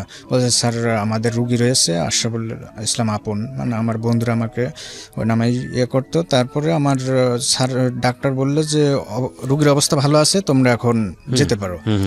তারপরে ওরা আমাকে ডাক্তারের সাথে কথা বলা দেখে ওরা মনে একটা জোর পাইলো যে না ও ঠিক আছে। আচ্ছা, তারপরে ওরা আমাকে অপারেশন করার পরে অপারেশন আমি মানে অপারেশন এখনও শেষ হয়নি, এর ভেতরে আমি নার্সকে জিজ্ঞাসা করছি যে ম্যাডাম, মানে ওদের ভাষায়, যে ম্যাডাম আর কতক্ষণ? তো বলছে যে আপনার যে মানে যে রোগটা, পুরো রক্তটা হচ্ছে যে পুরো পেটের ভিতরে, আপনার ওটা ধুতে পরিষ্কার করতে অনেক সময় লাগবে, আপনি ঘুমান। মানে যে রক্তটা ওই যে পড়তো হয়ে, ওই রক্তটা আমার পুরো পেটে ছড়ানো। আচ্ছা আচ্ছা, বুঝছেন? মানে পায়খানার সাথে যে রক্তটা পড়তো না, ওই রক্তটা মানে পুরো পেটে ছড়ানো, যার কারণে আমার ক্লিন করতে গিয়ে এই সময়টা লাগছে। জি, যার কারণে আমার অপারেশনের অনেক সময় লাগছে। তো সময় লাগলে আমার মানে যে অপারেশনটা ঢোকাল রাত 10টার সময়, রাত 1:30 বেজে যায় আমার বের করে না। তারপরে ওইভাবে রাত মানে অপারেশন এক পর্যায়ে শেষ হয়ে যায়। শেষ হয়ে যাওয়ার পরে আমাকে ট্রলিতে উঠায় দেয়। দেওয়ার পরে আমার বন্ধুরা আমাকে সেই নিয়ে যায়। নিয়ে যাওয়ার পরে আমি মানে ওখান থেকে ওরা দেয়, মানে ওই একটা কিছু লাগিয়ে দেয়, ব্যথা থাকে না। কিন্তু আমাদের দেশে একটা অ্যাপেন্ডিক্সাইট অপারেশন করায় অনেক সমস্যা হয়। তো ওদের ওই অপারেশনটা ভালো, অনেক ভালো, উন্নত মানের। করার পরে আমি মানে আস্তে আস্তে একটু সুস্থ বোধ করি। হাসপাতালেই থাকতে হলো আপনাকে? হাসপাতালেই থাকি এবং সুস্থ অবস্থায় মানে উন্নতর দিকে চলে আসে। উন্নতর দিকে চলে আসার পরে এবং এইভাবে আমি থাকলাম অনেক দিন, 1 মাস 13 দিন মতো ওখানে থাকলাম। থাকার পরে আমি আবার দেশে ফিরে আসলাম। দেশে ফিরে আসার পরে আমি মানে বাড়িতেই থাকি। বাড়িতে থাকার পরে আমার অবস্থার মানে উন্নতি হতে থাকে। উন্নতি হতে হতে এর পরে আমার 3rd ইয়ারের পরীক্ষা, আমি একদম মানে ভালো। 3rd ইয়ারের পরীক্ষা শুরু হলে আমি বেলাল স্যার, আমার তৎকালীন চেয়ারম্যান স্যার ছিলেন বেলাল স্যারকে বললাম যে স্যার, আমি তো এই অবস্থায় ইন্ডিয়া ছিলাম, তো আমি তো ক্লাস করতে পারি না, পরীক্ষা দিতে পারবো না, তো কি করব? বলছে যে তুমি মানে কাগজপাতিগুলো জমা দিয়ে ফর্ম ফিল আপটা করার ব্যবস্থা করে দিচ্ছি, কাগজপাতি যেগুলো চিকিৎসার কাগজপাতি আছে ওগুলো দেখাও। তারপরে আমি ওগুলো জমা দিয়ে আমি ফর্ম ফিল আপটা করার পরে 3rd ইয়ারের রেজাল্ট আমার খুব ভালো হলো। আচ্ছা, পরীক্ষা দেওয়ার পরে 3rd ইয়ারের রেজাল্ট ভালো হলে আমি এবারে 4th ইয়ারে ওঠার পরে আমার ওইভাবে চলতে থাকলে কিন্তু আমি সুস্থ ঠিকই, কিন্তু আমি ভাত, মাছ, মাংস, ডিম, দুধ এগুলো কিছু খেতে পারি না। ওই আমার তরল জাতীয় জাউ ভাত, লাউ, কলা, পেঁপে, এই 3টা তরকারি আমার প্রধান খাদ্য। লাউ, কলা, পেঁপে আর হচ্ছে যে জাউ ভাত, এই 3টা তরকারি। আর এর ভিতরে ডাক্তার বলছে যে যদি পারো তো হচ্ছে যে পেয়ারা এবং খেজুর খাবা। তো আমি এই খেজুর এখনো পর্যন্ত খেজুর খাই প্রচুর পরিমাণ, যার কারণে আমার এনার্জিটা একটু আছে। আচ্ছা, তো হচ্ছে যে এইভাবে আমি চলতে থাকলে আমি কিন্তু খেতে না পারলে আসলে সমস্যাটা হচ্ছে ওইটা হচ্ছে যে একটা ভাইরাস ধরনের, ওই ভাইরাসটা হচ্ছে B2 ভাইরাস। ডাক্তার বলছে যে B2 ভাইরাস, এই ভাইরাসটা তোমার শরীরে আছে। তো ওই শরীরের ওই ভাইরাসটা আমি সুস্থ হয়, কিন্তু ভাইরাসটা আমার যায় না। তো ভাইরাসটা হচ্ছে যে এইভাবে মানে 4th ইয়ারটা আমি শেষ করলাম এবং 4th ইয়ারের এমন অবস্থায় চলে আসলো যে 4th ইয়ারের আমি পরীক্ষা দিতে পারবো না। আমার শরীর আবার খারাপ হয়ে গেল। খারাপ হয়ে যাওয়ার পরে আমি মানে আবার ইন্ডিয়াতে চলে গেলাম। ইন্ডিয়াতে যাওয়ার পরে আমি এদিকে ক্লাস করি না, দেশে থাকলেও ক্লাসে উপস্থিত হতে পারি না। মানে এত কষ্টের পরে কিভাবে ক্লাসে উপস্থিত হব? তারপরে আমি স্যারদেরকে বলে, বন্ধুদেরকে বলে আমি ইন্ডিয়ায় চলে যাই। আচ্ছা, ইন্ডিয়ায় যাওয়ার পরে এবার একাই গেছি আমি ইন্ডিয়ায়। আমার অবস্থা একটু ভালো আছে। যাওয়ার পরে এখানে থাকি আমি 26 দিন। ওকে, 26 দিন থাকার পরে আমি আবার দেশে ফিরে আসি। এসে তো আমি আবার পরীক্ষা দিই। পরীক্ষা দেওয়ার পরে এভাবে 4th ইয়ার শেষ হয়ে গেল। 4th ইয়ার শেষ হয়ে গেলে আমার মানে অনার্সের রেজাল্টটা, মানে মাস্টার্সে ভর্তি হলাম। এই সময়টায় আমি মানে আমাদের বিশ্ববিদ্যালয় বিভাগ থেকে একটা ট্যুরের দিল, আর এর ভিতরে আমি যে ট্যুরেগুলো হয়েছে, প্রোগ্রামগুলো হয়েছে, আমি উপস্থিত হতে পারিনি। আচ্ছা। এই কারণে বন্ধুদের সাথে অনার্স জীবন শেষ হয়ে যাচ্ছে, এই কারণে যে আমি যত কষ্ট হোক এটাই উপস্থিত হব। তো এই কারণে আমি কক্সবাজার, মানে আমাদের প্রোগ্রামটা ছিল কক্সবাজার, রাঙামাটি, চট্টগ্রাম। তো এইভাবে আমরা মানে ট্যুরে গেলাম। আচ্ছা। যার পরে আমি মানে রাঙামাটিতে সুবলং ঝর্ণায় ওঠার সময় আমার মানে উঠছি, সুবলং ঝর্ণায় উঠছি, আমার বন্ধুদের সাথে উঠছি, আমার থেকেও ছোটো ছেলে মেয়ে উঠছে, সবাই উঠছে। আমার শরীর তো আগে থেকেই দুর্বল ছিল, এই কারণে আমি একটু আস্তে আস্তে উঠছি। ওঠার পরে আমি মানে টের পাচ্ছি যে আমার ডাইন পাটা হচ্ছে যে মানে কাঁপা শুরু হয়ে গেছে, ডাইন পাটা। তারপর কাঁপা শুরু হয়ে গেলে আমি অর্ধেক উঠেছি, ওঠার পরে আমি আর মানে উঠতে পারছি না, কারণ উঠতেও পারছি না, আমি নামতেও পারছি না, এখন কি করব। তারপরে আমি মানে আমার শ্রদ্ধেয় Belal sir, professor Belal sir এবং রফিকুল ইসলাম স্যার, বর্তমান chairman sir Rafiqul Islam sir, ওনারা নিচেই বসেছিলেন। তো বসে থাকলে আমি উপর থেকে নেমে আসলাম, মানে খুব বহু কষ্টে, মানে হামাগুড়ি দিয়ে আমি নেমে আসলাম। আসার পরে আমার স্যারগণ, মানে প্রফেসর বেলাল হোসেন স্যার এবং রফিকুল ইসলাম স্যার বললেন যে হচ্ছে যে কী ব্যাপার, তুমি কাঁপছো কেন? বললাম স্যার আমার এই মানে ডান পায়ে একটু সমস্যা হয়েছে। ওখান থেকে সমস্যা হলে যে আমার মানে স্যার তখন ডাব খাচ্ছিলেন, বলছে যে ডাব খাবা? বলছে না স্যার আমি ডাব খেতে পারি না। তারপরেও দেওয়ার পরেও আমি মানে খেতে পারিনি ডাব। স্যারে যখন ডাব দেয় আমি খেতে পারিনি, আমার সদ্য বেলাল স্যার আমাকে ডাব দিয়েছিল। তো ডাব দেওয়ার পর আমি খেতে না পারার কারণে স্যার একটু মানে করলেন যে ডাব দিলাম খেতে পারলো না, স্যারের নিজের কাছে একটা খারাপ লাগলো। ওখান থেকে হচ্ছে মানে ট্যুরে শেষ হয়নি, এখনও 1 সপ্তাহ আছে। এর ভিতরে আমার বন্ধুরা যাদের সাথে গিয়েছে সবাই মাছ মাংস ডিম খায়, কিন্তু আমি খেতে পারি না। আমি এর ভিতরে করছে কি, আমি চিড়া এবং মানে মরিচ নিয়ে গেছি, চিড়া এবং মরিচ নিয়ে গেছি সাথে। আমি ওই চিড়া এবং মরিচ মাখে মেখে খাতাম। সেন্ট মার্টিনে গিয়ে আমার শুরু হলো কি, আমার হচ্ছে ঘন ঘন টয়লেট শুরু হয়ে গেল, একদম ওই আগের অবস্থায় মানে মতো চলে আসলে আমার মানে অবস্থা এত খারাপ হয়ে গেল যে আমি কিছুই আর খেতে পারছি না। এবারে চিড়াটা খাবো, চিড়াটাও খেতে পারছি না, এমন অবস্থা। তারপরে আমি মানে এই অবস্থায় আমি বন্ধুদেরকে বললাম যে আমার অবস্থা তো ভালো না। তা বললে এখন একটু ট্যুরের সময়, এখন একটু মানে ম্যানেজ করে চলতে হবে। তারপরে আমি ওইভাবেই আমি স্যারদের শ্রদ্ধা বেলাল স্যারের সাথে আমি অসুস্থ ছিলাম বলে শ্রদ্ধা বেলাল স্যার আমাকে মানে সান্ত্বনা দিতে লাগলেন এবং বললেন ছবিও তুললেন আমার সাথে, যাতে আমার ভালো লাগে। এই কারণে ছবি তোলার পরে তারপরে আমি ওখান থেকে কক্সবাজার থেকে ফিরে এসে আমার মানে বাস থেকে উঠতে পারি না এবং নামতেও পারি না, এমন অবস্থা।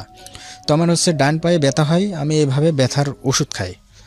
ব্যথার ওষুধ খেলে আমার ওই মানে অবস্থা এমন পর্যায়ে চলে যায় যে হচ্ছে যে ওষুধ আমি ডাক্তারের সাজেশন ছাড়াই খাই, ব্যথা কমানোর জন্য। তখন ওই ওষুধ সকালে একটা 12 টাকা দামের আর রাতে একটা খাইলাম, আর এটা কমে গেলে আমি আবার স্বাভাবিকভাবে হাঁটতে পারতাম।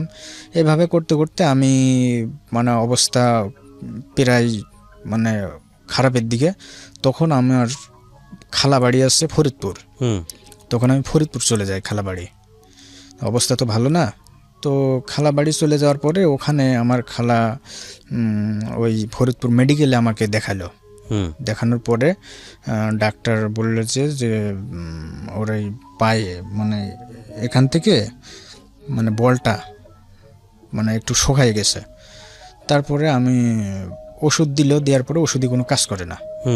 তারপরে আমি আবার এখানে 1-1.5 মাস চিকিৎসার পর আমি আবার রাজশাহীতে ফিরে যাওয়ার পরে ওখানে আমার রাজশাহী মেডিকেল কলেজ হাসপাতালে একজন বিশেষজ্ঞ ডাক্তার দেখায়। ডাক্তার আমাকে বললেন যে ওবায়দুল স্যারেরকে একটু দেখাও, অর্থোপেডিক্স ডাক্তার।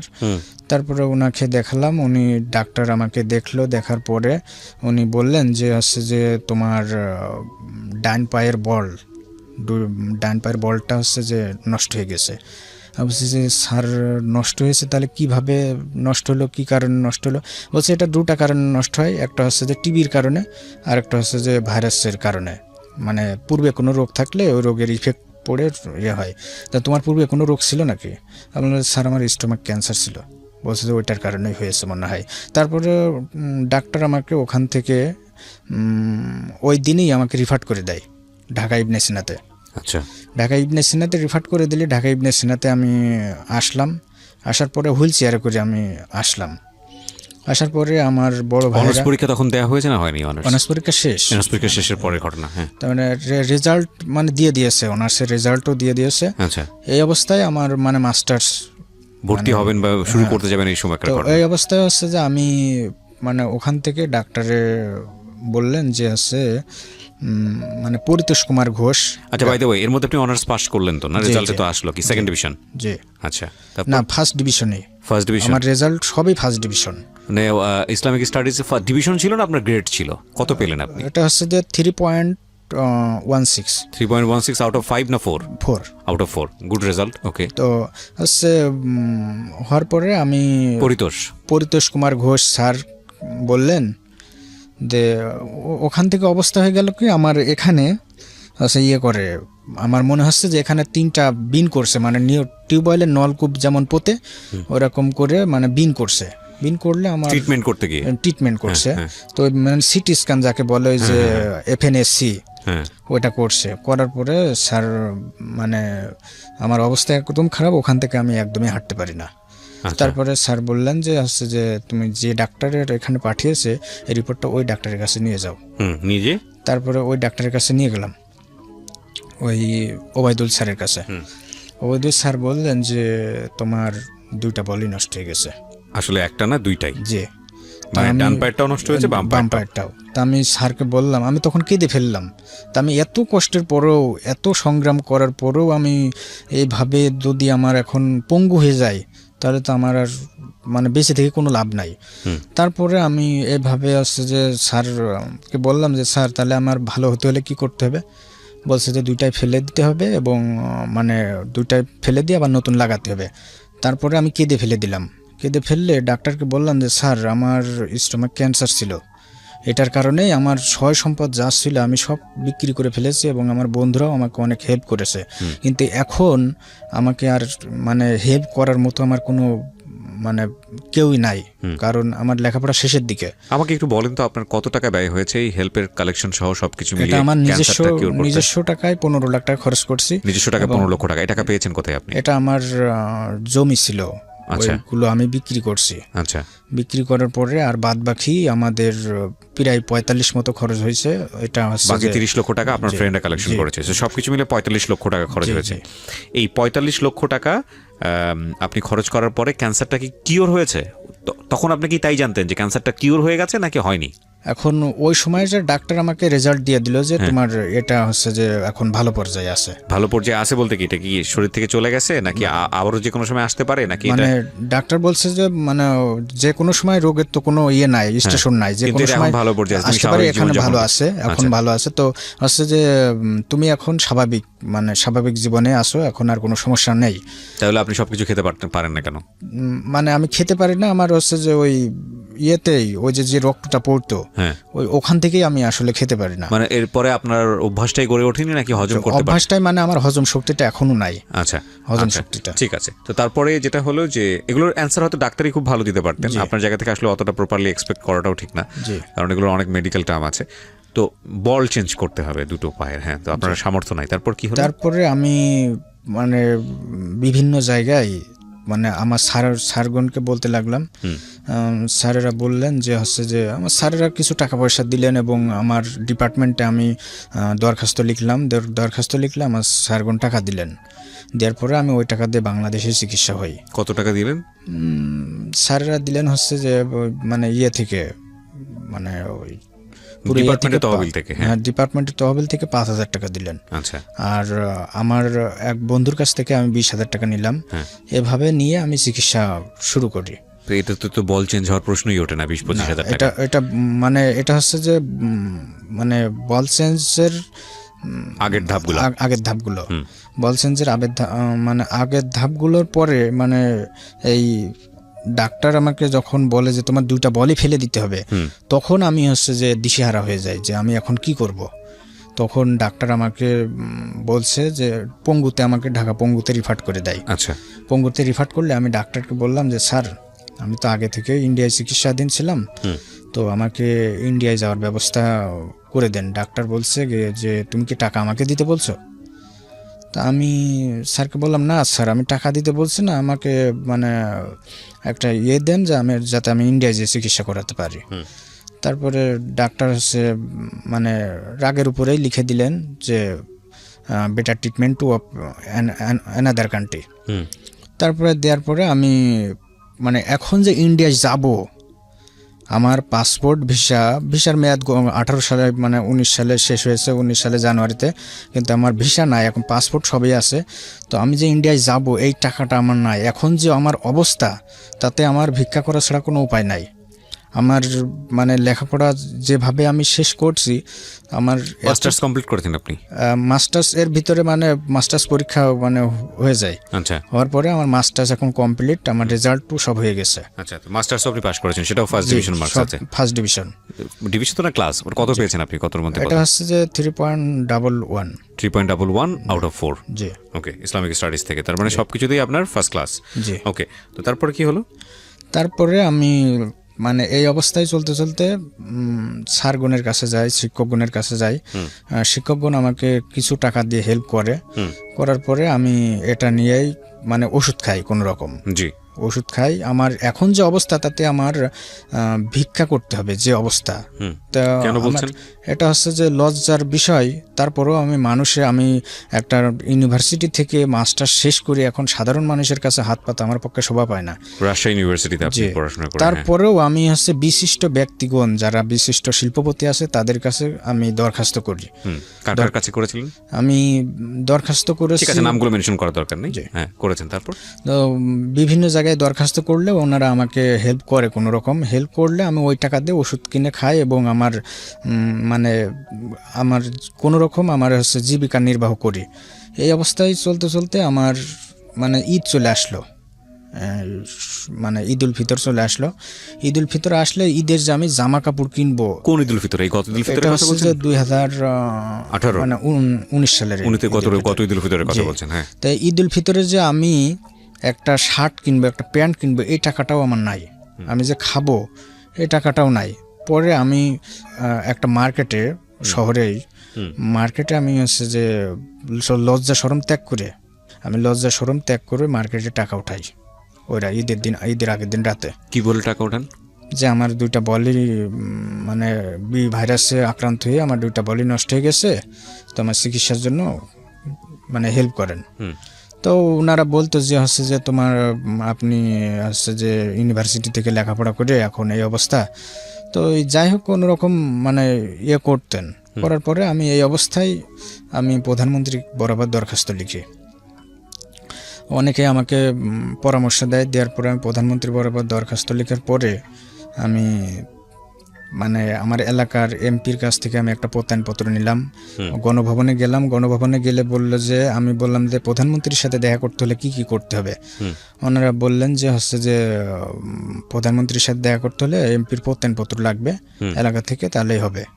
তা আমি প্রত্যয়নপত্র নিয়ে আসলাম। প্রত্যয়নপত্র নিয়ে আসলে আমি গণভবনে আসলাম। গণভবন থেকে আমাকে প্রধানমন্ত্রী একান্ত সহকারী সচিব উনি বললেন যে এমপিতে প্রত্যয়নপত্র দিয়েছে সে এমপিকে সাথে নিয়ে আসতে হবে। আচ্ছা। তো আমি এই অবস্থায় আমার আরও মাইন্ড খারাপ হয়ে যাওয়ার পরে আমি বিভিন্ন বিশিষ্ট ব্যক্তিদের কাছে দরখাস্ত লেখা শুরু করি এবং আমাদের ঝিনাইদহের রেডিয়ান্ট কোম্পানির একজন বড় মানে চেয়ারম্যান, ঢাকা শহরের একজন শিল্পপতি, ওনার কাছেও আমি দরখাস্ত করেছি। আমি কোনো উত্তর পাইনি। তারপরে আমাদের এমপির কাছেও দরখাস্ত করেছিলাম ঈদের ভিতরে, তো উনি কিছু হেল্প করেছিলেন। তারপরে আমি মানে এইভাবেই আপাতত এখন চলছি। কিন্তু এখন যে অবস্থা আমার, তাতে আমি যে সময় চাকরি বাকরির জন্য দৌড়াদৌড়ি করব, সেই সময়টাই আমার এই 2টা বল নষ্ট হয়ে গেছে। আমার অবস্থা এখন এতই শোচনীয় যে আমার ভিক্ষা করা ছাড়া কোনো উপায় নাই। তবে হচ্ছে যে আমার মানে পিছনের দিকে ফিরে গেলে আমার মানে চোখের পানি ধরে রাখতে পারি না। আমি ছোটোবেলায় বাবা মা হারিয়ে আমি যে অবস্থায় মানে এখন কাটাচ্ছি, তাতে আমার অবস্থা মানে যদি আমার জায়গায় কেউ থাকতো তাহলে সামান্য এসএসসি পাশ করতে পারতো না। আর আমি আজকে বাংলাদেশের দ্বিতীয় বৃহত্তম ইউনিভার্সিটি থেকে লেখাপড়া শেষ করে আজকে আমি পঙ্গু হয়ে মানে পঙ্গু অসহায় বরণ করেছি। তো আমার অবস্থা মানে কি বলবো, আমি ভাষায় প্রকাশ করতে আপনার পারছি এই না। বলটা চেঞ্জ না করে আপনি কতদিন যাবত এই হাঁটাচলা করছেন বা কতদিন যাবত করতে পারবেন? এটা হচ্ছে যে ডাক্তার বলছে যে এটা হচ্ছে যে মানে চেঞ্জ করতে হবে, চেঞ্জ না করলে ওইটা যখন পুষে বের হয়ে যাবে তখন তোমার পুরো পায়ে কেটে ফেলতে হবে। এখন ডাক্তার বলছে যে এই দুইটাই চেঞ্জ করে ফেলতে হবে। চেঞ্জ করার পরে তুমি মানে হাঁটতে পারবা কি এটা গ্যারান্টি দিচ্ছে না, কিন্তু আমাকে ঢাকার পঙ্গুতে বলছে যে এটা গ্যারান্টি দেওয়া যাবে না, এটা 1000-এ একটা রোগী হাঁটতে পারে। তার মানে এমনও হতে পারে যে চেঞ্জ করার পরেও আপনি নাও হাঁটতে আমার মানে ডাক্তারের যে ভাষ্যমত তাতে আমার হুইল চেয়ারে করে ঘুরে বেড়াতে হবে সারা জীবন। তো হচ্ছে পারেন। তাহলে বলছে এমনিতে ফেলে দিলে সমস্যাটা কোথায়? ফেলে দিলে এখন মানে ডাক্তার বলছেন যে ফেলে দিলে তুমি আপাতত ওই রোগ হতে মুক্তি পাবা এবং খেতে পারবা, হ্যাঁ, ওই কারণেই তুমি খেতে পারো না। আমি বলছি যে স্যার আমি তো এখনো পর্যন্ত ভালোভাবে খেতে পারি না। বলছে যে ওই ভাইরাসটার কারণে এখনো খেতে পারো না, সেই ভাইরাসটা এখন রয়ে গেছে, যে ভাইরাসের কারণে তোমার এই বল দুটো এই বলটা চেঞ্জ করলে মানে বলটা পাবে কোথায়? বলটা হচ্ছে যে আমারও এটা প্রশ্ন ছিল, কিন্তু আমি ডাক্তারকে জিজ্ঞেস করলাম, ডাক্তার বললো এটা প্লাস্টিকের বল এবং সিমেন্স আছে, ওই সিমেন্স এবং বল লাগিয়ে দিলে তুমি তখন ভালো হয়ে যাবা। কিন্তু আমি বললাম যে আমি স্বাভাবিকভাবে হাঁটতে পারবো? বলছে যে এটা তো 1000-এ একটা ভালো হয় কি অসম্ভব, হাঁটার গ্যারান্টি তো দেওয়া যাবে না, তবে হাঁটতে পারবা কিছুদিন যাওয়ার পরে। কিন্তু আমি শুনেছি যে আমি যেখানে ভ্যালোরে চিকিৎসা করিয়েছি ওখান থেকে চেঞ্জ করলে নাকি ওরা গ্যারান্টি দেয় যে হচ্ছে আপনি 50 বছর কি 40 বছর পর্যন্ত ভালোভাবে হাঁটতে পারবেন, তারপরে মানুষের বয়স হলে তো এমনি হাঁটতে পারে না, তখন থেকে হয়তো আপনাকে হুইল চেয়ারে এই করে বলটার কোথায় পাওয়া যায়? এগুলোর প্রাইস কিরকম? এটা হচ্ছে যে মানে আমার একটাই হচ্ছে যে 1,60,000 টাকা। আচ্ছা, তো এই বলস আর সিমেন্টস দিয়ে দুইটা চেঞ্জ করতে লাগবে হচ্ছে যে 3.5 থেকে 4 লাখ টাকা। আচ্ছা, তো লাগলে ডাক্তার বললো যে এটা পঙ্গুতে মানে ঢাকা পঙ্গু হাসপাতালে এটা করলে এই 3.5 থেকে 4 লাখ টাকা খরচ হবে, আর বাইরে করলে ডাবল খরচ হবে মানে প্রাইভেটে করলে। আচ্ছা। তো আমি স্যারকে বললাম, ডাক্তারকে বললাম যে স্যার এটা তো আমি ভারত থেকে চিকিৎসা হতে চাচ্ছি, তো কি করা যায়? তো ডাক্তার বললে যে সেটা তোমার ব্যাপার, তুমি ভারতে যাবা কি সিঙ্গাপুর যাবা সেটা তোমার ব্যাপার, কিন্তু আমার কিছু করার নেই। তুমি তারপরে ডাক্তার আমাকে মানে করে এখন আমি যে ভিসাটা লাগাবো ডাক্তার আমাকে রিফার করে দিয়েছে এবং লিখিতও দিয়ে দিয়েছে যে better treatment to another country. তো আমি হচ্ছে যে মানে যে চিকিৎসা হবো এখন ভিসাটা যে লাগাবো, আমি ভিসা আমার পাসপোর্ট আছে, আমি ভিসা লাগিয়ে যে দেশের বাইরে যাব আমার সে অবস্থাটাও এখন নাই, যে অবস্থায় আমি পরিণত হয়ে গেছি মানে একদম ভিখারির যা থাকে আমার তা কিছু নাই এখন। তো আপনি আমার খোঁজ পেলেন কিভাবে?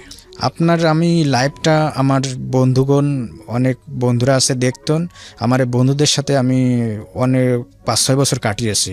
তো এই বন্ধুরা আমার অবস্থা সম্পর্কে জানে এবং ওরা আমাকে বিভিন্ন সংস্থার সমাজসেবা অধিদপ্তর তারপরে আপনার এই খোঁজটা এবং আপনার এই লাইভটা ওরা দেখতেন এবং আমাকেও ওরা দেখতে উৎসাহিত করে। তো আমি দেখতে থাকি, দেখতে দেখতে আপনি মানে উৎসাহিত হলে ওরা বলে যে তুই মানে রেডিও FM মানে জীবনের গল্প, ওখানে যে একটু জীবনের গল্পটা শোনা, ওখান থেকে হয়তো কিছু হেল্প পেতে পারিস। তা আমি বললাম যে ইউনিভার্সিটি থেকে মাস্টার্স পাশ করে এখন সাধারণ মানুষের কাছে হাত পাতবো কেমন একটা হয়। তারপরেও আমার বন্ধুদের পরামর্শে এবং আমি আপনাদের লাইভগুলো দেখেছি, এই কারণে আমি এই সরাসরি আপনাদের এসে যোগাযোগ করছি। আপনার কাছে ইউনিভার্সিটি কার্ড আছে? Rajshahi university card? জি, কার্ডটা একটু দেন আমাকে। প্রিয় শ্রোতা, আমি কার্ডটা আপনারা যারা ইউটিউবে আছেন আমার এখন হয়তো দেখতে পাবেন, যারা জাননি তারা দেখবেন। ওর পরিচয়টা আমি কার্ডটা জুম করছি ক্যামেরাতে, একটু সময় দেবেন আমাকে। হ্যাঁ, কার্ডে আমি যেটা দেখতে পাচ্ছি সেটা হচ্ছে ওনার কার্ডের আইডি নাম্বার হচ্ছে 141015540, Mohammad Ashraful Islam, graduate student, department of Islamic studies, blood group B positive. এখানে রেজিস্ট্রার অফিসের দেওয়া আছে, ওকে, বাকি সব ইনফরমেশন সব কিছু এখানে আছে। মাল্টিপ্লাস আইডি কার্ড মানে এগুলো দেশ লাইব্রেরি টাইপের সব কিছু ইউজ জি করা যায়। সবকিছু ইউজ করা যায় সব জায়গাতেই, মানে ওইটা পুশ করলে মানে ইস্যুড অন punch মে করলে সব টাকা 9/2018। জি মানে এত পরে কেন এটা, নাকি প্রতি বছর রিনিউ হয় এটা? প্রতি বছর মানে অনার্সের একটা ছিল এবং এটা কোনটা? এটা মাস্টার্সের। এটা মাস্টার্সেরটা, রাইট। ঠিক আছে, আমি প্রিয় শ্রোতার ডিটেল আমি দিয়ে দিয়েছি, আপনারা চাইলে ওখানে এসে ওকে ইনভেস্টিগেট করতে পারেন, দেখতে পারেন। আর ডেফিনেটলি আপনি আজকে এখানে এসেছেন, আপনার বলার প্রয়োজন নেই। আমি সবসময় মানুষের পক্ষ থেকে বলি এই জায়গাগুলোতে, এবং সেটা আমার পক্ষ থেকে কি বলা, যারা এতক্ষণ অনুষ্ঠান শুনেছেন তারা নিশ্চয়ই বুঝবেন যে আমরা এই ছেলেটাকে 4-5 লক্ষ টাকা দিয়ে হেল্প করলে এই ছেলেটা হয়তো ভবিষ্যতে তাওয়াক্কাল তো আল্লাহ এত দূর সংগ্রাম করে যেহেতু এসছে, 4 থেকে 5 লক্ষ টাকার জন্য তার জীবন প্রদীপটা নিভে যেতে পারে না। সে যেভাবেই থাকুক না কেন, he is a born fighter. আমি ওনাকে বিশ্বাস করি, উনি যতটুকু গল্প এখানে বলেছেন, যেমন করেই বলেছেন, খুব অল্প সময় আজকের জীবন গল্পটা শেষ হচ্ছে, যেমন করেই বলেছেন, ওনার বলার জায়গা থেকে কিছুটা সংকীর্ণতা আছে, কিছু জিনিস উনি এক্সপ্রেস করেননি, আমি গল্প শুনেই বুঝতে পেরেছি, কিন্তু উনি অত্যন্ত অসহায় অবস্থায় আজকে আমাদের এখানে এসেছেন। তো একটা কথা আছে যে এটা আসলে এত বড় একটা প্ল্যাটফর্ম, এখানে 2-4-5 লক্ষ টাকা আসলে কোনো ব্যাপারই না। তো 2-4-5 লক্ষ টাকার জন্য একটা মানুষ কেন হেরে যাবে? যে ছেলেটি ছোটোবেলাতে বাবা মাকে হারিয়েছে, যে ছেলেটি এত সংগ্রাম করে এত দূর এসছে, বিশ্ববিদ্যালয়ে পড়েছে, রাজশাহী ইউনিভার্সিটির মতো একটা জায়গাতে সে পড়াশোনা করেছে ইসলামিক স্টাডিজে, এবং পড়াশোনা করে সে আজকে অনার্স পাস করে সে মাস্টার্স পাস করেছে, এবং একটা সেখানে বলে নাই সে বিসিএস পরীক্ষা দিয়েছে। গতকালকে যখন কথা হচ্ছিল তখন কততম বিসিএস দিয়েছেন? আমি 40তম। কি প্রিলিমিনারি দিয়েছেন না রিটেন দিয়েছেন? প্রিলিমিনারি দিয়েছি, টিকেছেন? মানে রেজাল্ট হয়নি। রেজাল্ট প্রিলিমিনারি দিয়েছেন, এটা ফার্স্ট টাইম দেওয়া আপনার, এবং আপনার জীবনের স্বপ্ন হচ্ছে বিসিএস করে কিছু একটা হওয়া, এবং ফার্স্ট ক্লাস গেজেটেড অফিসার হওয়া। হ্যাঁ, এবং আমি তো অবশ্যই দোয়া করি আপনার জন্য, আল্লাহ আপনাকে সেই জায়গাটায় নিয়ে যাক। বাকিটুকু তো আপনার প্রচেষ্টা এবং নিশ্চয়ই আল্লাহর ইচ্ছা অনিচ্ছার উপর নির্ভর করে। কিন্তু আমরা যারা আছি তাদের কিছু না কিছু দায়িত্ব আছে। সেটা হলো এই ছেলেটা যেভাবে ফাইট করে আজকে এই জায়গাটায় এসছে, রাস্তায় রাস্তায় কাপড় চোপড় বিক্রি করে ফেরি করে সে বিশ্ববিদ্যালয় থেকে মাস্টার্স সম্পন্ন করেছে ইসলামিক স্টাডিজ ডিপার্টমেন্টে। দ্যাটস রিয়েলি অ্যামেজিং, এত ভালো রেজাল্ট। তো একটা কথা হচ্ছে যে এত দূর এসছে, আমরা কেন তাকে একটু এগিয়ে দিতে পারি না? তো 2-4-5 লক্ষ টাকা এটা কোনো ব্যাপারই না। আমি আপনাকে রিকোয়েস্ট করবো, আপনার যদি কোনো ফোন নাম্বার থেকে যেটাতে বিকাশ করা আছে, রকেট করা আছে, কিংবা নগদ করা আছে, কি করা, 3টা করা আছে, বিকাশ, নগদ এবং রকেট একই নাম্বারে করা আছে, তাহলে নাম্বারটা আপনি বলেন। 01934146678। আবার একটু বলেন। 01934146678। আরেকবার বলেন। 01934146678। এটা ওনার নাম্বার, আপনারা চাইলে ওনার সঙ্গে পার্সোনালি যোগাযোগ করতে পারেন। এটা কি আপনার নামে এন্ট্রি করা আছে? আমার নামে এটা। আচ্ছা, ওনার সঙ্গে কথা বলতে পারেন, ওনার সঙ্গে যোগাযোগ করতে পারেন, এবং যারা চান ওনাকে হেল্প করতে তারা হেল্প করতে পারেন। আমি আপনাদেরকে রিকোয়েস্ট করব, সবাই একটু করে হলেও হেল্প করেন। এই 2-4-5 লক্ষ টাকা এটা কোনো ব্যাপার না, ও একটা সুন্দর জীবনে ফিরে আসুক এবং ও ভালো থাকুক। আমি খুব কনফিডেন্টলি বলতে পারি যে আমার যারা লিসনার আছেন তারা হতাশ করবেন না। তো আমি আপনার জন্য দোয়া করি অন্তর থেকে। এই নাম্বারটা দেওয়ার পরে যেটা হবে যে ভিগোরাসলি আপনার এখানে ফোন আসবে, মানুষ আপনার সঙ্গে কথা বলবে, টেস্ট করবে, সো ওইটুকু ধৈর্য ধরে আপনাকে ডিল করতে হবে। অসংখ্য ফোন আসে, লক্ষ লক্ষ ফোন, এবং সবাই যে আসলে হেল্প করার জন্য ফোন দেন তা না, অনেকে শুধু কথা বলার জন্যই ফোন দেন। তো তাদেরকে আমি রিকোয়েস্ট করবো, please, this is a very emergency situation, অপ্রয়োজনীয় হলে আপনি ফোনটা না দেওয়াটাই বেটার। দোয়া করবেন, সবচেয়ে বড় কথা হচ্ছে দোয়া করুন। এই 2-4-5 লক্ষ টাকা এটা আসলে কিছুই না, একটা দোয়াতে হয়তো আল্লাহ ওনাকে সারা জীবনের জন্য সুস্থ করে দেবেন। শেষ করতে চাই আজকের এই জীবন গল্প। আপনার যদি শেষের বেলায় কিছু বলার থাকে, আমাদের যারা লিসনার শুনছেন এতক্ষণ ধরে, খুব ছোট করে যদি কিছু বলার থাকে সবার উদ্দেশ্যে। ছোটবেলা থেকে না, ছোট করে কিছু যদি বলার থাকে আমাদের। ছোট করে একটাই কথাই বলতে চাই যে আমি সবার কাছে দোয়া চাই, আমার জীবনের মানে আমার যে কাঙ্ক্ষিত স্থানটা আছে, আমি যেন কাঙ্ক্ষিত লক্ষ্যে পৌঁছাতে পারি, সবার কাছে এই দোয়াটাই চাই, এবং সার্বিকভাবে আমি মানে হেল্প সহযোগিতা চাচ্ছি। জি, অনেক ধন্যবাদ। প্রিয় শ্রোতা, আসুন এই ছেলেটার পাশে আমরা দাঁড়াই। আপনারা অনেক ভালো থাকুন। আমরা যখন পৃথিবীতে থাকবো না, if we do believe religion, আমরা যদি ইসলাম ধর্মের হই বা যে ধর্মেরই অনুসারী হই না কেন, আমরা যদি ধর্ম বিশ্বাস করি, তাহলে আমার মনে হয় প্রত্যেকটা ধর্ম এই কথাটা বলে যে তুমি মানুষের জন্য যতটুকু করেছো, যতটুকু দান খয়রাত করেছো, এইটুকু নিয়েই তুমি হলো অজানার উদ্দেশ্যে পাড়ি জমাবা। তো আমাদের জগতের জায়গাটা থেকে আমরা বলতে পারি যে কিছু হেল্প, কিছু সাহায্য, কিছু